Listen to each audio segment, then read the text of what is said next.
So today we are going to discuss the theories of failures in detail.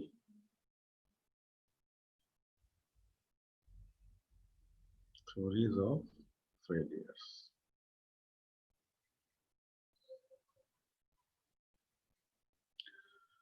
So first we will discuss these theories for UniXL case.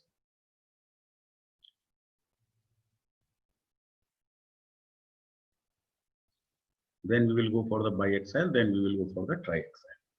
ना यदि हमें यूनिएक्सल case अच्छे से समझ में आएगा तो बाईएक्सल और ट्राईएक्सल फिर आसानी से समझ में आ जाएगा। तो चलिए नंबर 1, पहली थ्योरी का नाम क्या है? Maximum principal stress theory, MPST, maximum principal stress theory. तो in case of uniaxial only one principal strain is in existence, so let the principal stress is sigma 1. Now, this is the uniaxial condition. So in that case, this is the maximum normal stress acting in the component, and let this is the loading at the yield point, loading at the yield point. So let the yield stress is SYT. Yield stress is SYT. So if I divide SYT with the factor of safety, then this will be the designed stress. This will be the designed stress. So what I will do, I will compare this sigma 1 with this designed stress. So sigma 1, if sigma 1 is less than equal to SYT divided by factor of safety, so this condition means, this condition is true, means my component is safe. My component is safe. So this is a condition for safe design. So this is a condition for safe design. This is a condition for safe design. So what is the statement of this theory? Under uniaxial condition, uniaxial loading, a component will fail when the normal stress produced in this or maximum principal stress is more than the designed stress or more than the yield point stress. If the factor of safety is 1, then it will be SYT by 1, then it will be yield stress. So we are comparing the principal stress with the yield point stress or the designed stress. Okay, this theory is clear. Theory number 2, maximum shear stress theory, MSST. So this theory says the maximum stress produced in the component, so let the maximum stress is tau max, है ना, under यूनिएक्साइल loading की बात चल रही है। If it is, मेरा भी मुझे चल रहा था यहाँ पर। हाँ, मेरे ख्याल से मैं कौन सी थ्योरी पर चल रहा था? MSST. I was discussing MSST, है ना? So as per MSST, tau max should be less than equal to S by S divided by factor of safety. So this can also be written as SYT divided by 2 factor of safety, because S by S is SYT divided by 2. So tau max can be written as sigma 1 by 2. 2 to cancel out. So finally, I am getting sigma 1 should be SYT divided by factor of safety. So this is the condition that we got from maximum shear stress theory, and this is condition is same that the same condition we have also got from maximum principal stress theory. तो MPST ने भी हमको यही formula दिया, sigma 1 is less than equal to SYT by FS, and MSST is also providing us sigma 1 is less than equal to SYT by FS. So both the theories are giving same results under uniaxial condition. So now I am moving to third theory. So third theory is maximum principal strain theory. Maximum principal strain theory. So let this is the uniaxial case. This is the principal stress sigma 1, है ना? Sigma 2 is 0. That's why it is a uniaxial case. And so what is epsilon 1? Epsilon 1 will be given by sigma 1 divided by E. है ना? Principal stress divided by Young's modulus. And what is epsilon 2 in this case? Anyone from you? What is epsilon 2 in this case? Sir, sigma 1 by E minus mu sigma 1 by E. Sigma 1 by E minus mu sigma 1 by E. दोनों में sigma 1 ही रहेगा। ये तो नहीं होना चाहिए, है ना? ये तो गलत है। थोड़ा सा और कोई बताइए क्या आंसर होगा एप्सिलॉन 2 का? ठीक है, in one direction the principal stress is sigma 1, the other direction the principal stress is 0. In the direction of sigma 1 the strain is epsilon 1, in the direction of sigma 2 the strain is epsilon 2. Sigma 1 is the stress, epsilon 1 is sigma 1 by E, then what is epsilon 2? Anyone? ये तो नहीं होगा जो आप बता। कोई और बताइए, what is epsilon 2? Epsilon 2 will be given by minus nu times sigma 1 divided by E only. ठीक है, minus nu times sigma 1 by E only. देखो कैसे निकालते हैं प्रिंसिपल स्ट्रेस, कोई भी स्ट्रेन निकालने के लिए यदि आप एक डायरेक्शन में काम कर रहे हैं तो ये वाला स्ट्रेस तो लॉन्गिट्यूडनल देगा आपको, और ये वाला स्ट्रेस आपको कौन सी स्ट्रेस देगा इस डायरेक्शन में? लिटरल स्ट्रेन प्रोवाइड करेगा। ठीक है, तो लॉन्गिट्यूडनल स्ट्रेन कैसे निकलती है? सिग्मा 1 डिवाइड बाई ई, ये तो लॉन्गिट्यूडनल स्ट्रेन हो गई, माइनस सिग्मा 2 की वजह से लिटरल स्ट्रेन आएगी जो कि नेगेटिव होगी, है ना? यदि सिग्मा ये वाली लॉन्गिट्यूडनल स्ट्रेन पॉजिटिव है तो लिटरल स्ट्रेन नेगेटिव होगी एंड वाइस वर्सा, उल्टा भी होता है। तो अभी हम लॉन्गिट्यूडनल स्ट्रेन को पॉजिटिव मान रहे हैं तो लिटरल स्ट्रेन नेगेटिव होगी, तो लिटरल स्ट्रेन क्या हो जाएगी? सिग्मा 2 की वजह से lateral strain nu times sigma 2 divide by E. लेकिन हमारे केस में सिग्मा 2 0 है तो ये वाला कंपोनेंट क्या हो जाएगा? निल हो जाएगा। तो इस कंपोनेंट के निल होने की वजह से फाइनल आंसर क्या आएगा? Sigma 1 by E. तो इसी वजह से मैंने सिग्मा 1 बाई ई लिखा था एप्सिलॉन 1 के लिए। ठीक है, अब एप्सिलॉन 2 की बात करते हैं।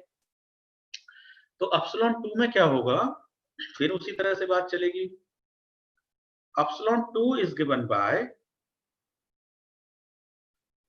एप्सिलॉन 2 के केस में क्या होगा? सिग्मा 2 की वजह से लॉन्गिट्यूडनल आएगा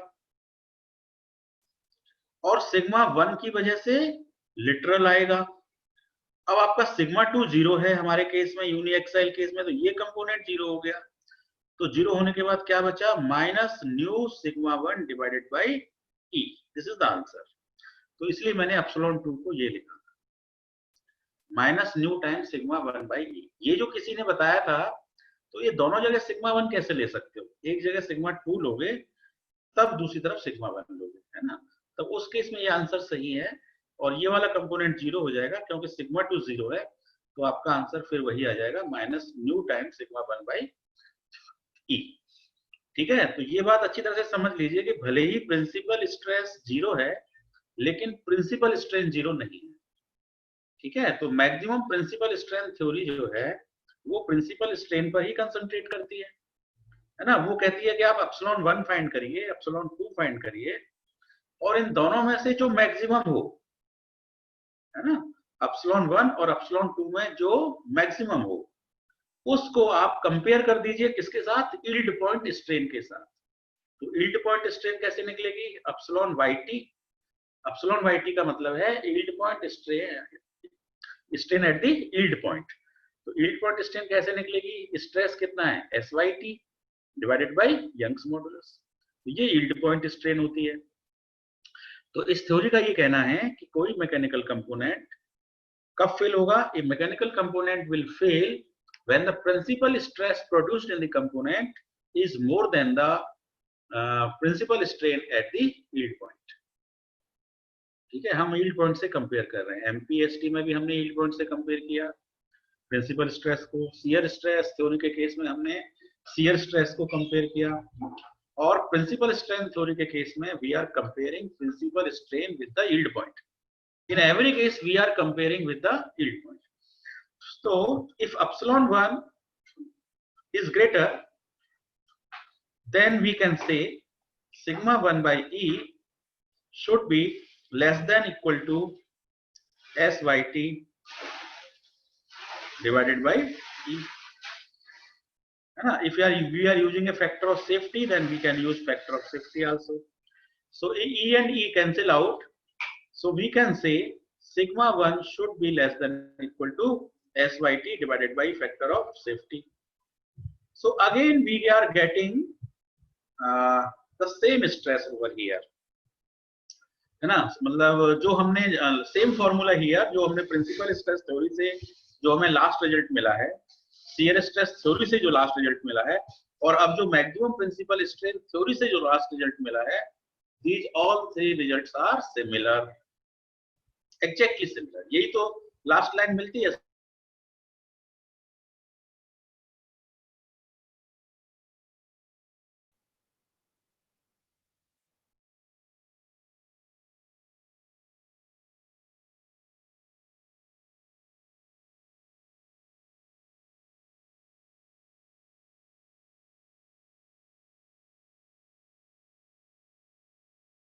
sigma 1 is less than equal to SYT by FX. उसका नाम ले हम लिख लेते हैं मैक्सिमम स्ट्रेन,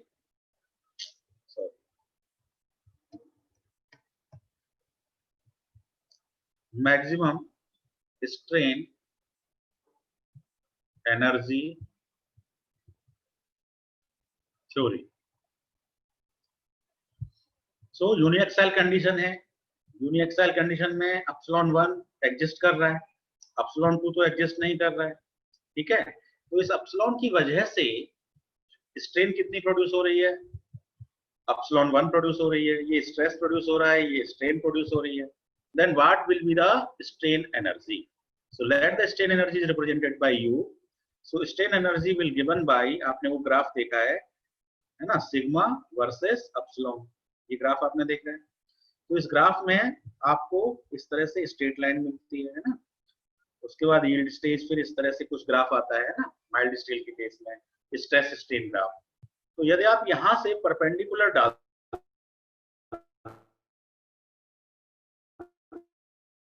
है ना, here this is the perpendicular, so this is the triangle, so this triangle, area of this triangle gives you the strain energy, है ना. area of this triangle gives you the strain energy stored at this point, gives you the strain energy at that point. So strain energy will be given by area of the triangle, and area of the triangle is half base into height. So what is the base? Base is epsilon. And what is the height? Height is sigma. So it is half sigma epsilon, or you can say half sigma epsilon. Okay. Now you can write half sigma epsilon can be written as sigma divided by Young's modulus. So it is sigma divided by Young's modulus. So you are having sigma square divided by 2e. Sigma square divided by 2e. So this U is the strain energy stored in the component under uniaxial loading. Now compare this energy. You have to compare this energy with the yield point energy. You have to compare this energy with the yield point strain energy. So what is the yield point strain energy? In the yield point strain energy, the stress is SYT. यहाँ पर stress S sigma 1 है, यहाँ पे stress SYT है. Then your formula will be similar. So yield point energy U by T is given by SYT square divided by 2E. So this will be the yield point energy. So you have to compare. You have to compare U with U by T. So U should be less than equal to U by T. Strain energy को आपको yield point से compare करना है. तो compare कर दीजिए. Sigma square divided by 2e should be less than equal to SYT. इसमें factor of safety लगा दीजिए आप. फॉर डिजाइन स्ट्रेस करने के लिए, so it is SYT square whole divided by 2E. So 2E cancel out, sigma square is this much, so you are ultimately getting sigma is less than equal to. हाँ जी, मेरा ही disconnect हो रहा है, आप लोगों का भी साथ में हो जाता है डिस्कनेक्ट? सर आपका ही डिस्कनेक्ट हो रहा है। मेरा ही डिस्कनेक्ट हो रहा है ना, चलिए 2 बार हो चुका है। लेट्स, हम कहाँ तक पहुंच गए थे? थ्योरी नंबर 5 पर थे हम, है ना? थ्योरी नंबर, स्ट्रेन एनर्जी हमने निकाल ली, कितनी एनर्जी आई हमारी? स्ट्रेन एनर्जी हमारी आई यूनि एक्साइल लोडिंग के केस में sigma 1 square divided by 2E, that we have proved. तो इस पर एक स्ट्रेस एक्ट कर रहा है सिग्मा 1, है ना? कोई बात, दूसरा स्ट्रेस तो कुछ है नहीं, दैट इज 0। थर्ड डायरेक्शन का स्ट्रेस भी क्या है? वो भी 0। So this is uniaxial loading condition, है ना? Now I am considering this case as a combination of energy due to distortion plus another case energy due to volume change. So what is UD here? UD is the energy stored due to distortion and UV is the energy stored due to volume change. ठीक है, तो इस case को फिर हम कैसे solve करते हैं? आपको स्ट्रेंथ ऑफ मटेरियल में भी पता होगा। यूवी के लिए हम क्या करते हैं, इस पर एक एवरेज स्ट्रेस अप्लाई करते हैं, है ना? और उस स्ट्रेस को हम कहते हैं सिग्मा वी। और सिग्मा वी की वैल्यू हम कैसे फाइंड आउट करते हैं? It is given by the average stress, and average stress is given by sigma 1 plus sigma 2 plus sigma 3, इन तीनों का average, so it is sigma 1 plus sigma 2 plus sigma 3 divided by 3 average. So it is sigma 2 is 0. In this case, sigma 3 is 0. Both are 0. So that's why it is only sigma 1 by 3. So sigma V is given by sigma 1 by 3. So under the volumetric condition, we consider sigma V is acting in X direction. Sigma V is again acting in Y direction also. And sigma V is acting in Z direction also.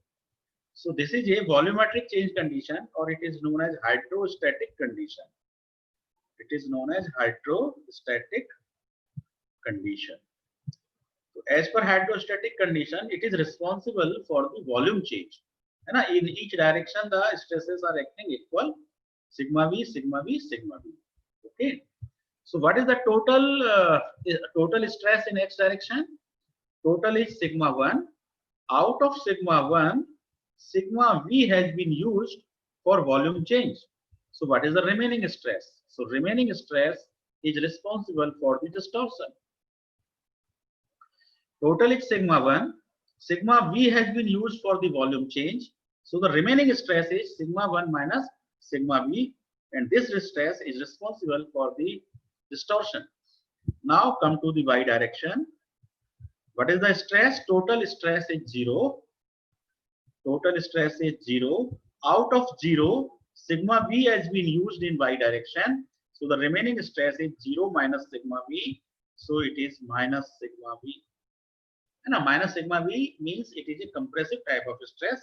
So its direction will be changed. So it is plus sigma V. So now come to the third direction. In the third direction, what is the total stress? Again, it is 0. Sigma 3 is 0. Out of 0, sigma V has been used for the volume change. So the remaining stress is 0 minus sigma V, and this minus sigma V, this minus sigma V, and this sigma 1 minus sigma V. These three are responsible for the distortion energy. तो हमारी थ्योरी का नाम क्या है? Distortion energy. So we have to find the distortion energy for this component. So we are interested in this part, है ना? But to work on this part is complex. To work on this part is easy, है ना? इसकी calculations easy हैं because equal stress is acting in all the three directions. To work on to calculate the volumetric strain energy is easier as compared to calculate the distortion energy directly. So what we are using U is the combination of UD plus UV. Then UD will be given by U minus UV. Okay. So U is sigma 1 square divided by 2E. We are already knowing. UV we can calculate easily. We will subtract UV from U. then we will find UD, and once we have UD, then we will compare UD with the distortion at yield point, है ना. Distortion energy theory क्या कहती है? ए component, A mechanical system under uniaxial loading will fail when the distortion energy stored in the component is more than the distortion energy at the yield point. yield point पर store होने वाली distortion energy से यदि component में store होने वाली distortion energy अधिक हो जाएगी तो वो कंपोनेंट फेल हो जाएगा. ठीक है, तो हमारा मेन एम क्या है? यूडी को फाइंड करना. यूडी को डायरेक्टली फाइंड करना थोड़ा कॉम्प्लेक्स है, इसलिए हम यूडी को इनडायरेक्ट वे में फाइंड कर रहे हैं. पहले हम यू टोटल निकाल रहे हैं, फिर हम सिग्मा यू वी निकाल रहे हैं, यू में से हम यूवी को माइनस करेंगे, तब हमें फाइनल आंसर मिले. ठीक है, तो अब मैं जरा सा आपको यू वी फाइंड करना बताता हूं. तो देखिए, मैंने ये हाइड्रोस्टैटिक वॉल्यूम वाली कंडीशन ड्रॉ कर ली.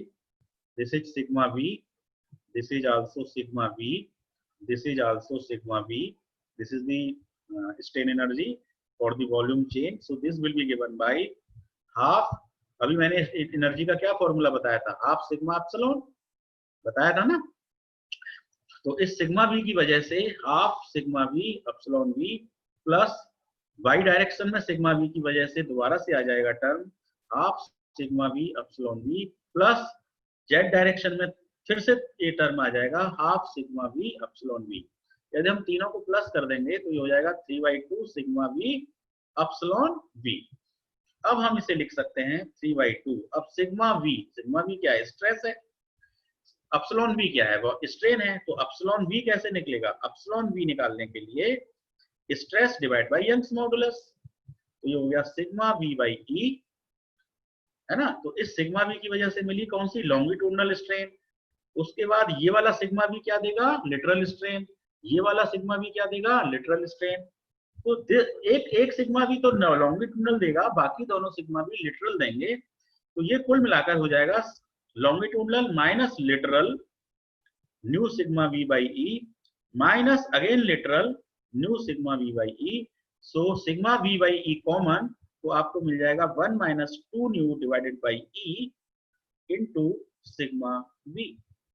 ये आपका क्या हो जाएगा? एप्सिलॉन वी होगा. इसको याद रखिएगा, ये पूछ लेते हैं कभी कभी लोग, है ना, इंटरव्यूज में भी और वैसे भी. एप्सिलॉन वी क्या होगा बताइए? एक डायग्राम ऐसा बना दिया, व्हाट इज एप्सिलॉन वी. तो आपको बताना है 1 minus 2 nu divided by E sigma V. Nu is the Poisson's ratio, it is the ratio of lateral strain and longitudinal strain. तो चलिए अब यहाँ पे वैल्यू पुट कर देते हैं. सिग्मा वी की वैल्यू ये आई है 1 माइनस 2 न्यू डिवाइडेड बाय ई. ये वैल्यू पुट किया हमने इनटू सिग्मा वी. अब हम इसे लिख सकते हैं 3/2 1 minus 2 nu divided by E sigma V square, है ना, सिग्मा वी स्क्वायर. और सिग्मा वी की वैल्यू अभी हमने क्या निकाली थी? एवरेज स्ट्रेस निकाला था सिग्मा 1/3. तो सिग्मा वी को हम रिप्लेस कर सकते हैं सिग्मा 1/3 से और उसका square.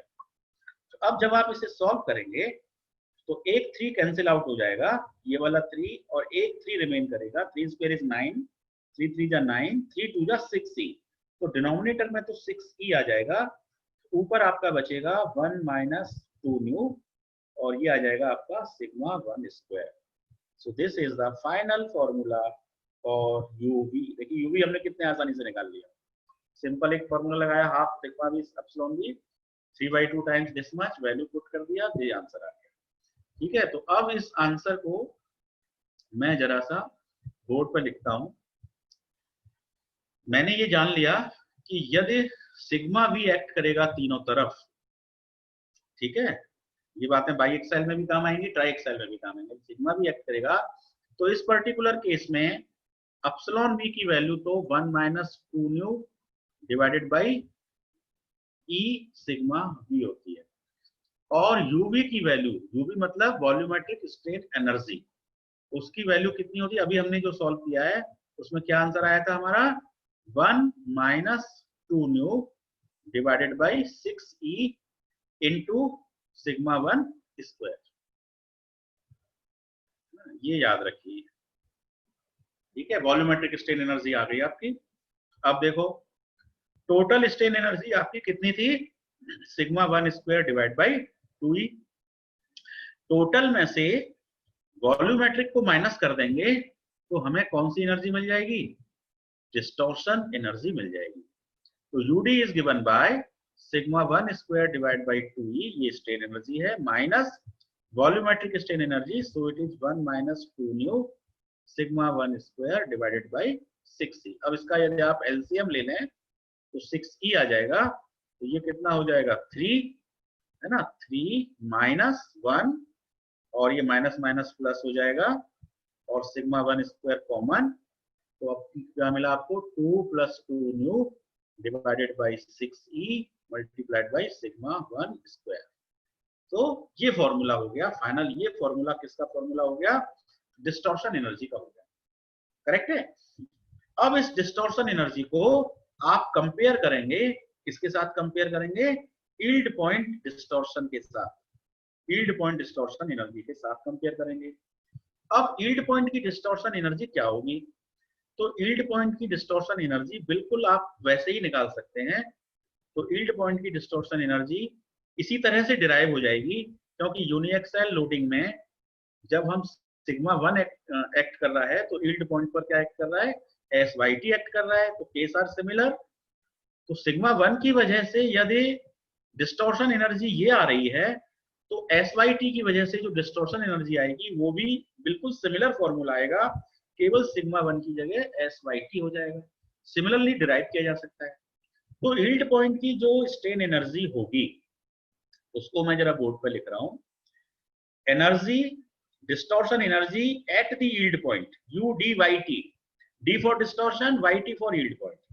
So UDYT is given by 2 plus 2 nu, same formula आएगा, 2 plus 2 nu divided by 6e, और ये जो सिग्मा 1 है इसकी जगह पे हो जाएगा SYT स्क्वायर। तो ये फॉर्मूला किसका हो गया? यील्ड पॉइंट डिस्टॉर्शन एनर्जी का हो गया। अब हम ये वाली एनर्जी को इस एनर्जी से कंपेयर करेंगे, तो कंपेयर करने पे आप देखेंगे 6e से 6e कैंसिल हो जाएगा, 2 प्लस 2 न्यू से 2 प्लस 2 न्यू कैंसिल हो जाएगा, तो क्या पार्ट बचेगा? Sigma 1 square equal to SYT square बचेगा। यदि हम SYT में फैक्टर ऑफ सेफ्टी भी ले लें, है ना, तो ये डिजाइन स्ट्रेस बन जाएगा। तो sigma 1 square equal to SYT divided by factor of safety square. ये पावर्स कैंसिल होने के बाद आपको मिला sigma 1 equal to SYT divided by factor of safety. तो आप फिर से उसी रिजल्ट पर पहुंच गए जो आपको मैक्सिमम प्रिंसिपल स्ट्रेस थ्योरी से मिला, जो आपको मैक्सिमम शियर स्ट्रेस थ्योरी से मिला, जो आपको मैक्सिमम स्ट्रेन एनर्जी थ्योरी से मिला और जो आपको मैक्सिमम प्रिंसिपल स्ट्रेन थ्योरी से मिला। ठीक है, तो इस थ्योरी ने भी वही रिजल्ट निकाल के दिया यूनिएक्साइल लोडिंग के लिए। ठीक है, तो मैं पांचों थ्योरी आपको बता चुका हूं यूनिएक्साइल की। यदि किसी की कोई क्वेरी है यूनिएक्साइल लोडिंग में तो पहले उसे डिस्कस करेंगे, वो मुझसे अभी पूछ लें, और यदि इसके बाद फिर हम मूव करेंगे यूनिएक्साइल से बाई एक्साइल की तरफ।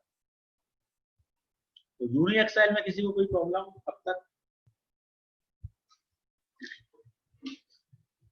एनीवन? तो क्वेरी हुआ करें तो पूछा करिए, है ना। यदि आप डिस्कशन करेंगे और आपको वास्तव में कुछ नहीं मान लो क्लियर है तो उसे पूछ लीजिए, तो डिस्कस कर सकते हैं। और यदि क्वेरी नहीं है तो वी कैन मूव फर्दर। हाँ जी, Janmejay Sharma, should we move further और you are having some query? Janmejay, चलिए कोई भी बताइए, शुड वी मूव फर्दर?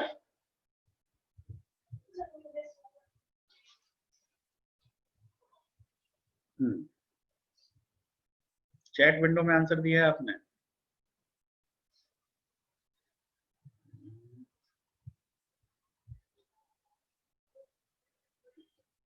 चलिए मैं जरा चैट विंडो देख लूं लोगों ने क्या क्या आंसर दिए हैं।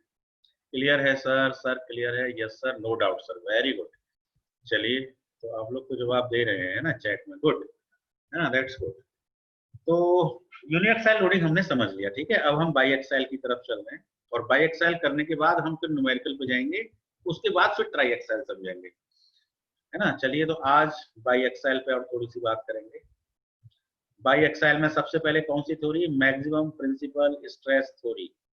ठीक है, बाई एक्साइल लोडिंग कंडीशन कुछ इस तरह से होगी, एक डायरेक्शन में प्रिंसिपल स्ट्रेस सिग्मा 1 है, दूसरी डायरेक्शन में सिग्मा 2 है। ठीक है, दोनों ही एग्जिस्ट कर रहे हैं, है ना, दोनों एग्जिस्ट कर रहे हैं, मतलब वो जीरो नहीं है, both are existing, third one is zero, है ना। So it is a biaxial case, है ना। तो only two are exist, two principal stresses are existing, sigma 1 and sigma 2। अब इन दोनों में से कोई एक स्ट्रेस बड़ा होगा, है ना। तो दो कंडीशन बनेंगी, दो परम्यूटेशन कॉम्बिनेशन बनेंगे। पहला कॉम्बिनेशन बनेगा कि sigma 1 is greater then sigma 2, या तो सिग्मा 1 सिग्मा 2 से बड़ा होगा, और दूसरा कॉम्बिनेशन बढ़ेगा sigma 2 is greater then sigma 1, दोनों में से यही कोई केस होगा। तो यदि सिग्मा 1 बड़ा है तो हम सिग्मा 1 को यील्ड पॉइंट के साथ कंपेयर कर देंगे। अगेन कंपेयरिंग किसके साथ होनी है, यील्ड पॉइंट के साथ ही कंपेयरिंग होनी है। यूनिएक्साइल केस में भी यील्ड पॉइंट से कंपेयर करेंगे, बाई एक्साइल में भी यील्ड पॉइंट से कंपेयर करेंगे, और ट्राई एक्साइल में भी कंपैरिजन जो होगा वो यील्ड पॉइंट के साथ ही होगा। तो ये सिग्मा 1 बड़ा है तो sigma 1 will be compared with the yield point, है ना। एफएस का डिवाइड तो मैं करूंगा ही, ठीक है, डिजाइन स्ट्रेस बनाने के लिए। सो this will be the condition. यदि सिग्मा 2 सिग्मा 1 से बड़ा है तो हम सिग्मा 2 को कंपेयर करेंगे। यदि सिग्मा 1 बड़ा है तो सिग्मा 1 को कंपेयर करेंगे, और सिग्मा 2 बड़ा है तो सिग्मा 2 को कंपेयर करेंगे। Then it is S by T divided by F S, correct. तो ये हमारी पहली थ्योरी हो गई। अब हमें ये देखना पड़ेगा कि which principle stress is greater, है ना। चलिए थ्योरी नंबर 2 पे चलते हैं। थ्योरी नंबर 2, चलिए इसको बंद कर देते हैं। अब थ्योरी नंबर 2 क्या है, maximum shear stress theory, maximum shear stress theory. ठीक है, अब इसमें देखो कंडीशन तो वही है, सिग्मा 1 एक्ट करता है, सिग्मा 2 एक्ट करता है, सिग्मा 3 तो जीरो है ना, बाई एक्साइल लोडिंग है। अब हमें शियर स्ट्रेस निकालना है, तो शियर स्ट्रेस कैसे निकलेगा, शियर स्ट्रेस निकालने के तरीके हैं। शियर स्ट्रेस आपने थ्योरी पढ़ी है कि ये प्रिंसिपल स्ट्रेसेस का सब्ट्रैक्शन का हाफ होता है ना। मतलब सिग्मा 1 में से यदि सिग्मा 2 को माइनस कर दें और उसका हाफ कर दें तो हमको शियर स्ट्रेस मिल जाता है ना। ये आपका ये थ्योरी है कि आप प्रिंसिपल स्ट्रेस के सब्ट्रैक्शन वैल्यू का हाफ कर दीजिए, then that is the shear stress, that is the shear stress, है ना। क्योंकि मोहर सर्किल भी आप देखते हैं तो मोहर सर्किल आपको ऐसे मिलता है। तो मोहर सर्किल में ये प्रिंसिपल स्ट्रेस एक्सिस होती है, ये पॉइंट सिग्मा 1 होता है, ये पॉइंट सिग्मा 2 होता है। सिग्मा 1 और सिग्मा 2 का हाफ करेंगे तो आपको क्या मिल जाएगी, रेडियस। ठीक है, तो ये भी रेडियस है, और ये वर्टिकल एक्सिस जो होती है वो शियर एक्सिस होती है, ये शियर एक्सिस होती है। तो शियर एक्सिस रेडियस के बराबर है, और radius tau equal to radius, और रेडियस क्या है, sigma 1 sigma 2 minus sigma 1 divided by 2। यदि इसको सिग्मा 1 लेंगे देन इट इज सिग्मा 2, तो आप लिख सकते हैं sigma 1 minus sigma 2 divided by. ठीक है, तो शियर स्ट्रेस हमेशा कैसे निकलता है, प्रिंसिपल स्ट्रेस के सब्ट्रैक्शन से निकलता है। तो जब मैंने सिग्मा 1 में से सिग्मा 2 को माइनस किया तो ये प्रिंसिपल स्ट्रेस होगा। सिग्मा 2 में से सिग्मा 3 को माइनस करेंगे तो सिग्मा 2 माइनस सिग्मा 3 की वैल्यू 0 है यहाँ पर, तो डिवाइड बाई 2, ये प्रिंसिपल स्ट्रेस होगा। सिग्मा 3 में से सिग्मा 1 को माइनस करेंगे तो सिग्मा 3 0 है, माइनस सिग्मा 1 डिवाइडेड बाई 2, ये प्रिंसिपल स्ट्रेस होगा। तो बाई एक्साइल केस में भी आपको 3 शियर स्ट्रेस मिलेंगे। This is the first shear stress, second shear stress, third shear stress. इनको ऑथर्स, कई ऑथर अपने अपने हिसाब से टॉ 1 2, टॉ 2 3, टॉ 3 1 इस तरह से नाम दे दिया करते हैं, है ना। कई ऑथर टॉ 1 2, टॉ 2 3, टॉ 3 1, कुछ other tau X Y, tau Y Z, tau Z X, अलग अलग प्लेन में। ठीक है, X Y plane, Y Z plane, Z X plane, 1 2 plane, 2 3 plane, 3 1 plane, like that. तो ये आपका 1 2 प्लेन, 2 3 प्लेन, 3 1 प्लेन। तो अब आपको क्या करना है, इन तीनों स्ट्रेसेस में ये चेक करना है कि कौन सा स्ट्रेस मैक्सिमम है। इन तीनों में से कोई एक सबसे ज्यादा होगा, है ना। और एक चीज और है, आपको हमेशा इनकी एब्सोल्यूट वैल्यू को चेक करना है, इसमें आपको मॉड लगाना है ना, अब्सोल्यूट वैल्यू। जैसे मान लीजिए नेगेटिव स्ट्रेस आ रहा है ना, तो यदि नेगेटिव -200 कोई स्ट्रेस है कंप्रेसिव में और -200 टेंसाइल में है ना, तो उसकी हमें अब्सोल्यूट वैल्यू ले लेनी है ना, बोथ आर सेम डेंजरस, तो हमें क्या लेनी है, अब्सोल्यूट वैल्यू लेनी है। अब अब्सोल्यूट वैल्यू देखने के बाद आप चेक करिए विच स्ट्रेस इज ग्रेटर, और जो भी स्ट्रेस ग्रेटर हो, है ना, जो भी स्ट्रेस ग्रेटर हो, मान लीजिए कि ये वाला ग्रेटर है, तो ये वाली को आप कंपेयर कर देंगे सिग्मा 1 माइनस सिग्मा 2/2, इसको आप कंपेयर कर देंगे यील्ड पॉइंट शियर स्ट्रेस के साथ, divide by factor of safety. अब एस बाई एस को हम क्या लिख सकते हैं, S by T divided by 2 factor of safety. 2 से 2 कैंसिल आउट, तो आपको क्या मिला, sigma 1 minus sigma 2 equal to S by T divided by factor of safety. This is the important formula for the maximum shear stress theory.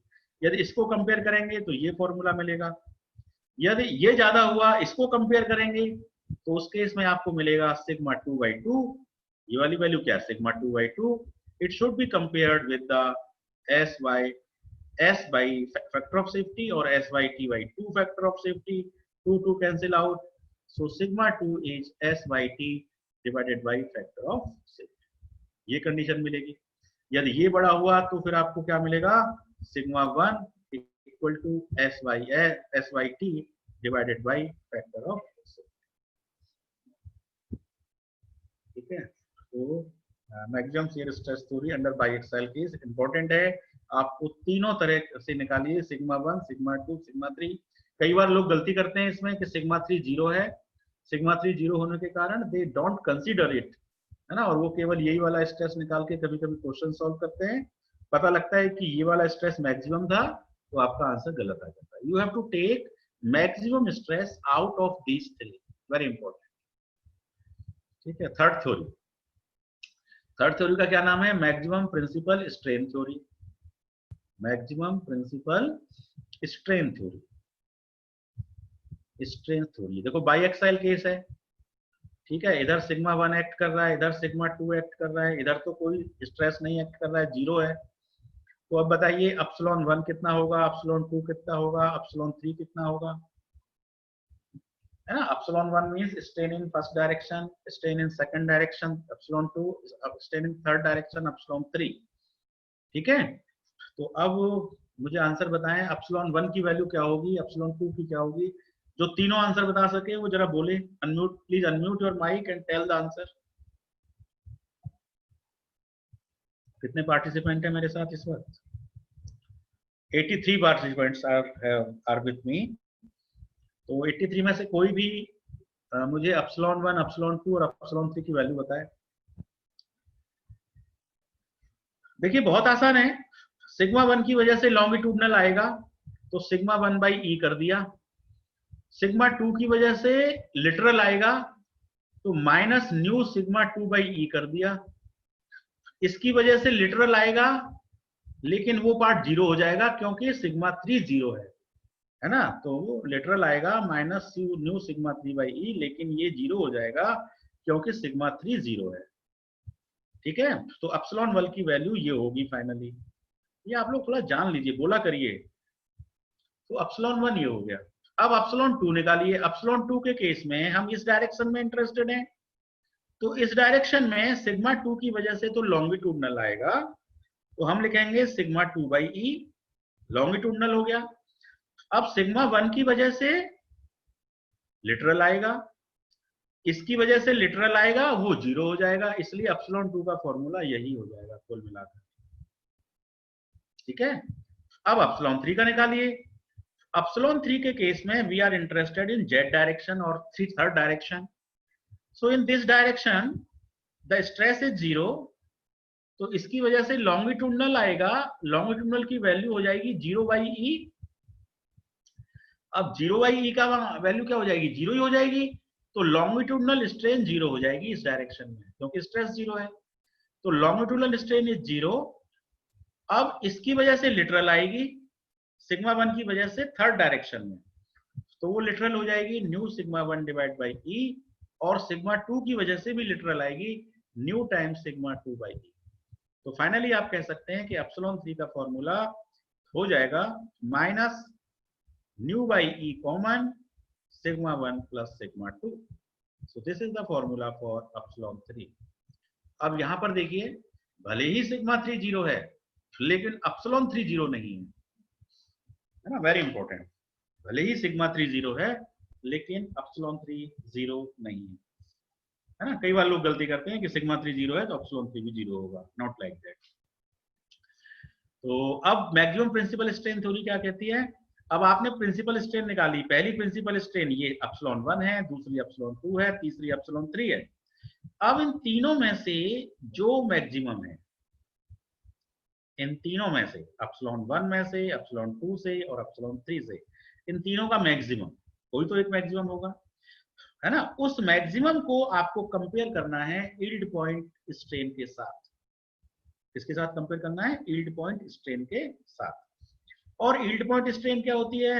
S by T divided by E.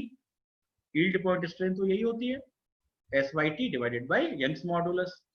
तो अब इनमें से जो बड़ा होगा, तो हम एक अजम्पशन ले लेते हैं, let epsilon 1 is greater than epsilon 2 is greater than epsilon 3। तो उस केस में हम एप्सिलॉन 1 को कंपेयर करेंगे यील्ड पॉइंट के साथ। ठीक है। अब एप्सिलॉन 1 की वैल्यू क्या है? Sigma 1 by E minus nu times sigma 2 by E equal to S by T divided by E. E से cancel out, each cancel out in the denominators. So finally you are having sigma 1 minus new sigma 2 equal to s by t divided by factor of safety. Factor of safety तो आप हर जगह लगा लीजिए। So this is the final formula for the maximum principal strain theory. बहुत easy है। देखो, जैसा जिसका नाम है वैसा ही कंपैरिजन है। थ्योरी का नाम मैक्सिमम प्रिंसिपल स्ट्रेन थ्योरी है, तो प्रिंसिपल स्ट्रेन को कंपेयर करिए यील्ड पॉइंट के साथ। यदि प्रिंसिपल स्ट्रेस थ्योरी है तो प्रिंसिपल स्ट्रेस को कंपेयर करिए, शियर स्ट्रेस थ्योरी है तो शियर स्ट्रेस थ्योरी को कंपेयर करिए। सिमिलरली फॉर एनर्जी, यदि स्ट्रेन एनर्जी थ्योरी है तो स्ट्रेन एनर्जी को कंपेयर करिए। चलिए तो चौथी थ्योरी पे मूव करते हैं। उस थ्योरी का नाम है maximum strain energy theory. Maximum strain energy theory. Biaxial case पे बात चल रही है ना। बाइएक्साइल में सिग्मा 1 एग्जिस्ट करता है, सिग्मा 2 एग्जिस्ट करता है, सिग्मा 3 एग्जिस्ट नहीं करता है। This is the case. अब आपको स्ट्रेन एनर्जी निकालनी है, तो स्ट्रेन एनर्जी सिग्मा 1 की वजह से जो स्ट्रेन एनर्जी होगी वो होगी हाफ सिग्मा 1 एप्सिलॉन 1, ट्रायंगल का area, half sigma 1 epsilon 1 plus sigma 2 की वजह से जो स्ट्रेन एनर्जी होगी हाफ सिग्मा 2 एप्सिलॉन 2, सिग्मा 3 की वजह से जो स्ट्रेन एनर्जी होगी हाफ सिग्मा 3 एप्सिलॉन 3, लेकिन वो जीरो हो जाएगी क्योंकि एप्सिलॉन 3 सिग्मा 3 क्या है? जीरो है ना। जो एनर्जी होगी हाफ सिग्मा 3 एप्सिलॉन 3, ये वाला टर्म जीरो हो जाएगा क्योंकि सिग्मा 3 जीरो है। एप्सिलॉन 3 फिर भी जीरो नहीं है, अभी मैंने करके दिखाया था कि एप्सिलॉन 3 इज नॉट जीरो। तो चलिए ये दो टर्म बचेंगे। तो फाइनली आपको ये मिलेगा strain energy is given by half sigma 1। अब आप एप्सिलॉन 1 की वैल्यू रखिए। What is the value of epsilon 1? Epsilon 1 अभी हमने लिखा था। एप्सिलॉन 1 क्या होगा? इसकी वजह से लॉन्गिट्यूडनल, इसकी वजह से लिटरल, ये हो गई एप्सिलॉन 1 की वैल्यू, प्लस हाफ सिग्मा 2 की वजह से सिग्मा 2 इंटू एप्सिलॉन 2। एप्सिलॉन 2 निकालने के लिए सिग्मा 2 की वजह से लॉन्गिट्यूडनल और सिग्मा 1 की वजह से लिटरल। तो ये हमारा फाइनल ये आ गया। अब इसको यदि आप सॉल्व करें तो 1/2e तो कॉमन आ जाएगा, है ना। 1/2e कॉमन, अंदर में जो बचेगा सिग्मा 1 इंटू सिग्मा 1 स्क्वायर, है ना, minus nu times sigma 1 sigma 2 plus sigma 2 into sigma 2 square minus nu times sigma 1 sigma 2, यही बचेगा। तो फाइनली आपको मिल गया 1/2e sigma 1 square plus sigma 2 square minus 2 nu sigma 1 sigma 2। This is the total strain energy in the case of biaxial loading. याद रखिए, ये जो energy है ये कब है? बाईएक्साइल लोडिंग के केस में है, ठीक है, बाईएक्साइल लोडिंग के केस में। अब आप क्या करेंगे, इस एनर्जी को आप कंपेयर करेंगे किसके साथ? You will compare this energy with the yield point. किसके साथ कंपेयर करेंगे? यील्ड पॉइंट के साथ कंपेयर करेंगे। तो यील्ड पॉइंट स्ट्रेन एनर्जी कितनी होती है? SYT² डिवाइडेड बाई 2E, यही तो होती है यील्ड पॉइंट एनर्जी। अब इन दोनों को कंपेयर करेंगे तो देखिए 2E का टर्म कैंसिल हो गया, 2E कैंसिल आउट। तो फाइनली आपको क्या बचा? आपको मिला σ1²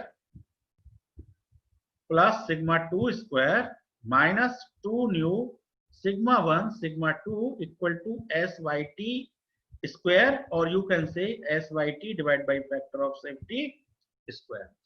So this is the final formula that we will use during the numerical solution.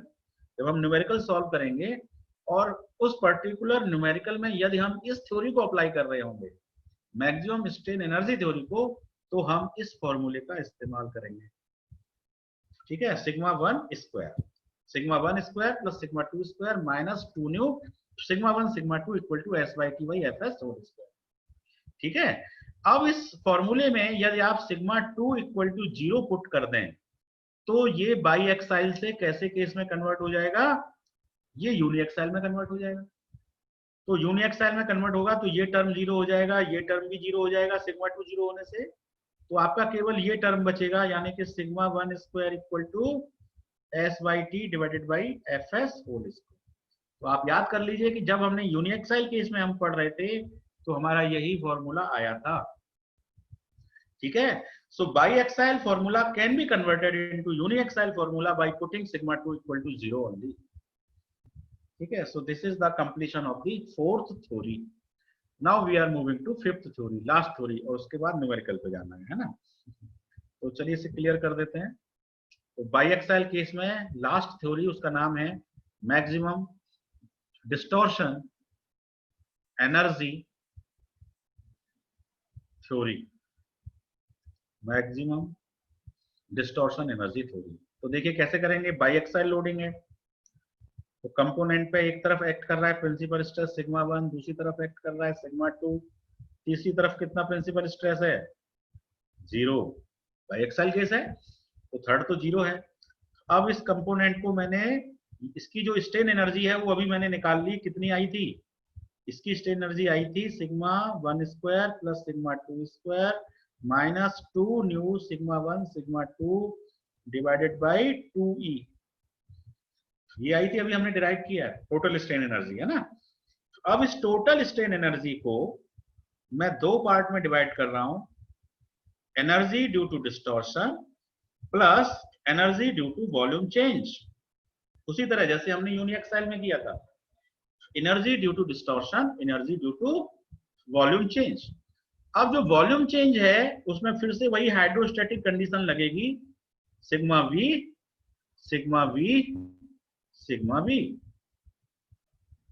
ठीक है। अब σV क्या होता है? It is the average stress. So σV is given by average of σ1 plus σ2 plus σ3 divided by 3। Here σ3 is 0 because it is a biaxial case, so it is σ1 plus σ2 by 3 only. So σV is this much. यूनिएक्साइल के case में σV कितना था? वहां σ2 भी 0 हो गया था, तो σV केवल σ1 by 3 था। लेकिन बाईएक्साइल केस में ये σ1 plus σ2 by 3 होगा, so it is σV, ठीक है। अब हम निकालते हैं स्ट्रेन एनर्जी। हम कौन सी स्ट्रेन एनर्जी में इंटरेस्टेड हैं? We are interested in distortion. देखो हमारी थ्योरी का नाम क्या है? Distortion energy theory. So we are interested in finding U D, ठीक है। अब यूडी की कंडीशन देखिए, यूडी पे कितना स्ट्रेस आ रहा है? Total stress is σ1, out of σ1 σV has been used for volume change, so the remaining stress is σ1 minus σV, correct. In the y direction, the total stress is σ2, out of sigma 2, sigma v has been used for volume change, so the remaining stress is sigma 2 minus sigma v. Now in the third direction, the total stress is 0. Out of 0, sigma v has been used for the volume change, so the remaining stress is minus sigma v. So this is the loading condition, and this loading condition is complicated, and to work on this directly to find the distortion energy is quite complex. So we are not going to directly calculate UD. We will calculate UD again by the similar logic, and the logic is subtract the UV from U. We will subtract the volumetric strain energy from the total strain energy. We will get the distortion energy. Correct? तो अब हमारा M क्या है? UV को find करना. हमारा M क्या है? यूवी को फाइंड करना. चलिए तो यूवी को फाइंड कर लेते हैं. क्लियर कर दिया. अब देखो वही वॉल्यूम यूवी को फाइंड करेंगे तो यूवी के केस में इधर कितना स्ट्रेस है? Sigma we. इधर कितना स्ट्रेस है? Sigma we. इधर कितना स्ट्रेस है? Sigma we. सिग्मा वी की वैल्यू कितनी है? एवरेज है तीनों का. तो सिग्मा 1 प्लस सिग्मा 2/3 ये एवरेज स्ट्रेस है. सिग्मा वी की वैल्यू हमें पता है. ठीक है. एप्सिलॉन वी भी हमें पता है. एप्सिलॉन वी क्या है? इसकी वजह से लॉन्गिट्यूडनल, तो इसकी वजह से लिटरल, इसकी वजह से लिटरल. सॉल्व करने के बाद 1 माइनस 2 न्यू, ठीक है, सिग्मा वी डिवाइडेड बाई ई. यही आया था पहले भी, अभी भी यही आएगा. तो एप्सिलॉन वी भी पता है. अब आते हैं स्ट्रेन एनर्जी पे. स्ट्रेन एनर्जी क्या होती है? इसकी वजह से स्ट्रेन एनर्जी हो जाएगी half sigma V epsilon V. ठीक है, पहले वाले स्ट्रेस की वजह से. अब दूसरे वाले स्ट्रेस की वजह से एनर्जी हो जाएगी half sigma V epsilon V. अब तीसरे वाले की वजह से स्ट्रेन एनर्जी हो जाएगी half sigma V epsilon V. तीनों को आप सम कर देंगे तो 3/2 सिग्मा वी एप्सिलॉन वी. तो आप लिख सकते हैं 3/2 सिग्मा वी. एप्सिलॉन वी की वैल्यू पुट कर दीजिए, ये वाली वैल्यू. तो एप्सिलॉन वी की वैल्यू है 1 minus 2 nu sigma V divided by E. तो ये फाइनली हो गया 3/2 E 1 minus 2 nu sigma V square. और सिग्मा वी की वैल्यू ये पुट कर दीजिए आप. तो सिग्मा वी की वैल्यू है sigma 1 plus sigma 2 divided by 3 whole square. एक 3 कैंसिल आउट हो जाएगा तो लास्ट में आपको 6e बचेगा, और यहाँ आ जाएगा 1 minus 2 nu sigma 1 plus sigma 2 whole square. So this is the formula for the UV in case of biaxial case. In case of biaxial case. ठीक है, बहुत आसान है. जैसे यूनिएक्सल पे काम किया, एक बार यूनिएक्सल समझ में आ जाता है तो बाइएक्सल समझ में आने लगता है. ठीक है, अब देखो फॉर्मूला में थोड़ी सिमेट्री भी है. यूनिएक्सल के केस में 1 माइनस 2 न्यू बाई 6e ये टर्म वहां भी था और यहाँ पर भी है. यहाँ पे सिग्मा 1 प्लस सिग्मा 2 स्क्वायर है, वहां पे केवल सिग्मा 1 स्क्वायर था यूनिएक्सल के केस में. तो फॉर्मूलों को सिमेट्रिकल हैं, थोड़ा सा आप ध्यान देंगे तो रिदम है उनमें, they can be easily memorised. ठीक है, सो यूवी हमने कैलकुलेट कर लिया है ना. अब हम क्या फाइंड करने में इंटरेस्टेड थे? हमको यूडी निकालना चाहते थे. यूडी. यूडी कैसे निकलता है? यू में से यूवी को माइनस कर दो. चलिए थोड़ा सा बोर्ड क्लियर कर लेते हैं. यूडी निकालते हैं. यूडी निकालने के लिए यू में से क्या माइनस करेंगे? यूवी. यू की वैल्यू क्या थी? 1/2e sigma 1 square plus sigma 2 square minus 2 nu sigma 1 sigma 2. ये वैल्यू तो यू की है. माइनस अब यूवी की वैल्यू हमने अपने निकाली है 1 minus 2 nu divided by 6e multiplied by sigma 1 plus sigma 2 whole square. अभी हमने जस्ट इसको डिराइव किया है इस वाले पार्ट को. बस अब इसको सॉल्व कर दो. तो सॉल्व करने के बाद क्या आएगा आपके पास? है ना, नीचे तो 6c आ जाएगा, है ना. ऊपर कितना हो जाएगा? 3 टाइम्स सिग्मा 1 स्क्वायर, है ना. इसको जब आप सॉल्व करेंगे 3 टाइम्स सिग्मा 3 इंटू 2, इस पूरे को सॉल्व करेंगे तो सॉल्व करने के बाद जो अल्टीमेट आंसर आपको मिलेगा डिस्टॉर्शन एनर्जी का. ठीक है, डिस्टॉर्शन एनर्जी का जो आपको अल्टीमेट आंसर मिलेगा वो कितना आंसर मिलेगा? बताइए, किसी को पता है?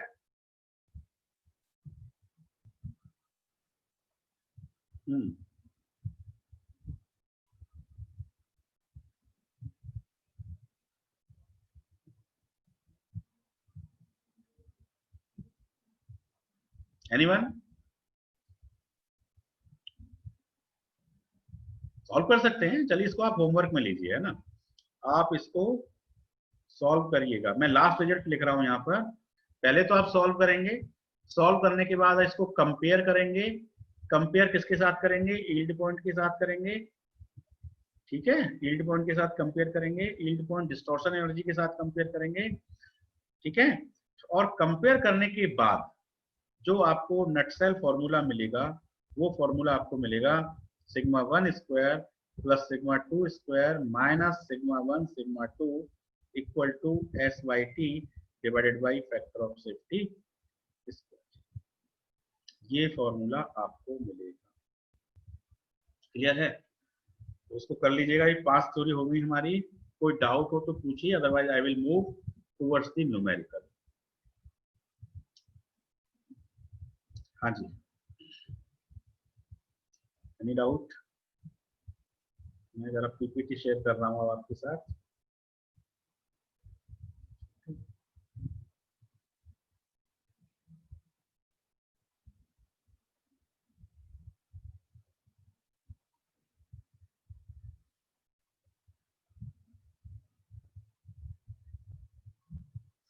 चलिए सबसे पहले एक सिंपल सा क्वेश्चन करते हैं, नकल जॉइंट पे बेस्ड है ना। क्वेश्चन पढ़िए। इसको फुल कर देता हूं पहले मैं, है ना।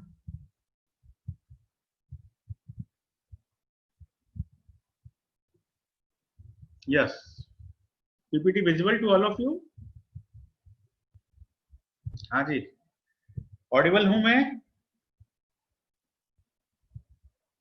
कोई भी एक जना बताइए, एम आई ऑडिबल?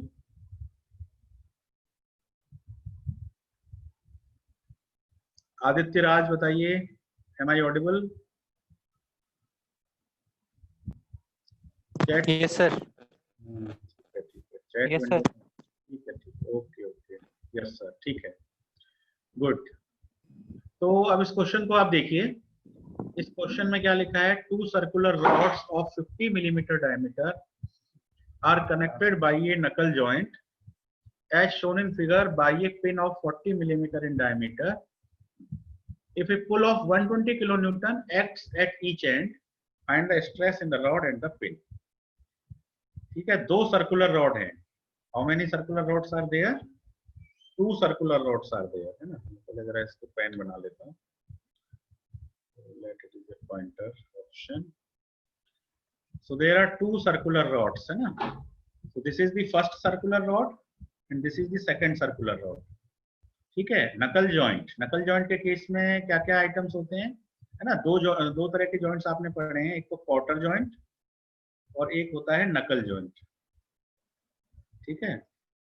साइकिल की बाइसिकल चेंज होती है, उसमें भी नकल जॉइंट का यूज होता है ना। हैंड पंप में भी यूज होता है, ट्रैक्टर ट्रॉली में भी अरेंजमेंट में यूज होता है, तो काफी जगहों पे यूज होता है नकल जॉइंट। तो नकल जॉइंट के क्या क्या एलिमेंट्स होते हैं, क्वार्टर जॉइंट्स के क्या क्या एलिमेंट होते हैं? क्वार्टर जॉइंट के 3 ही एलिमेंट होते हैं, एक होता है सॉकेट, एक होता है स्पिगॉट और एक होता है क्वार्टर, ठीक है। एक रॉड को तो सॉकेट का शेप दे देते हैं, एक रॉड को स्पिगॉट का शेप दे देते हैं। स्पिगॉट सॉकेट के अंदर डालकर उसमें क्वार्टर इंसर्ट कर देते हैं, है ना, क्वार्टर इंसर्ट कर देते हैं ड्रिल कर। तो इस तरह से हमारा क्वार्टर जॉइंट बनता है। क्वार्टर जॉइंट का यूज क्या होता है? किन्हीं 2 रॉड्स को, मान लो एक रॉड ये है, इसका ये एक्सिस है, ये दूसरी रॉड है, उसका ये एक्सिस है, तो दोनों के एक्सिस कोएक्साइल होने चाहिए। कैसे होने चाहिए? कोएक्साइल मतलब उनके एक्सिस एक ही डायरेक्शन में होंगी, एक ही लाइन में होनी चाहिए। तो इस तरह के 2 रॉड्स को यदि ज्वाइन करना हो तो क्वार्टर जॉइंट इज यूजफुल, है ना। Quarter joint is useful. ये तो क्वार्टर जॉइंट के एलिमेंट हो गए। अब नकल जॉइंट के एलिमेंट्स क्या क्या होते हैं? नकल जॉइंट्स में एक तरफ होती है आई और एक तरफ होता है फॉर्क, है ना। फॉर्क मतलब चिमटा। तो एक तरफ की रॉड को तो फॉर्क का शेप देते हैं, एक तरफ आई का शेप देते हैं, फॉर्क के अंदर आई को डाल देते हैं, फॉर्क के अंदर आई को डालने के बाद उसमें नकल पिन इंसर्ट कर देते हैं, है ना। तो इसमें एक तीसरी चीज होती है नकल पिन। तो ये 3 आइटम नकल जॉइंट के होते हैं, क्वार्टर जॉइंट के ये 3 आइटम होते हैं। कम से कम आप शब्दों से परिचित रहिए।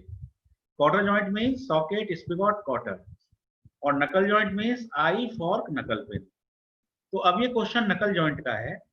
तो इसके अंदर देखो, ये एक रॉड है, इस रॉड को तो शेप दे दिया इन्होंने आई का, है ना, और ये इधर राइट हैंड पे जो रॉड है उसको इन्होंने शेप दे दिया चिमटे का। ये देखो ये फॉर्क है, ये फॉर्क की फर्स्ट और सेकंड ये लेग हो गई, ये चिमटे का शेप दिया है दूसरी वाली रॉड को, है ना। फॉर्क के अंदर आई को डालकर इनमें ड्रिल करके यहाँ पर इन्होंने नकल पिन को इंसर्ट कर दिया है। तो ये नकल पिन है।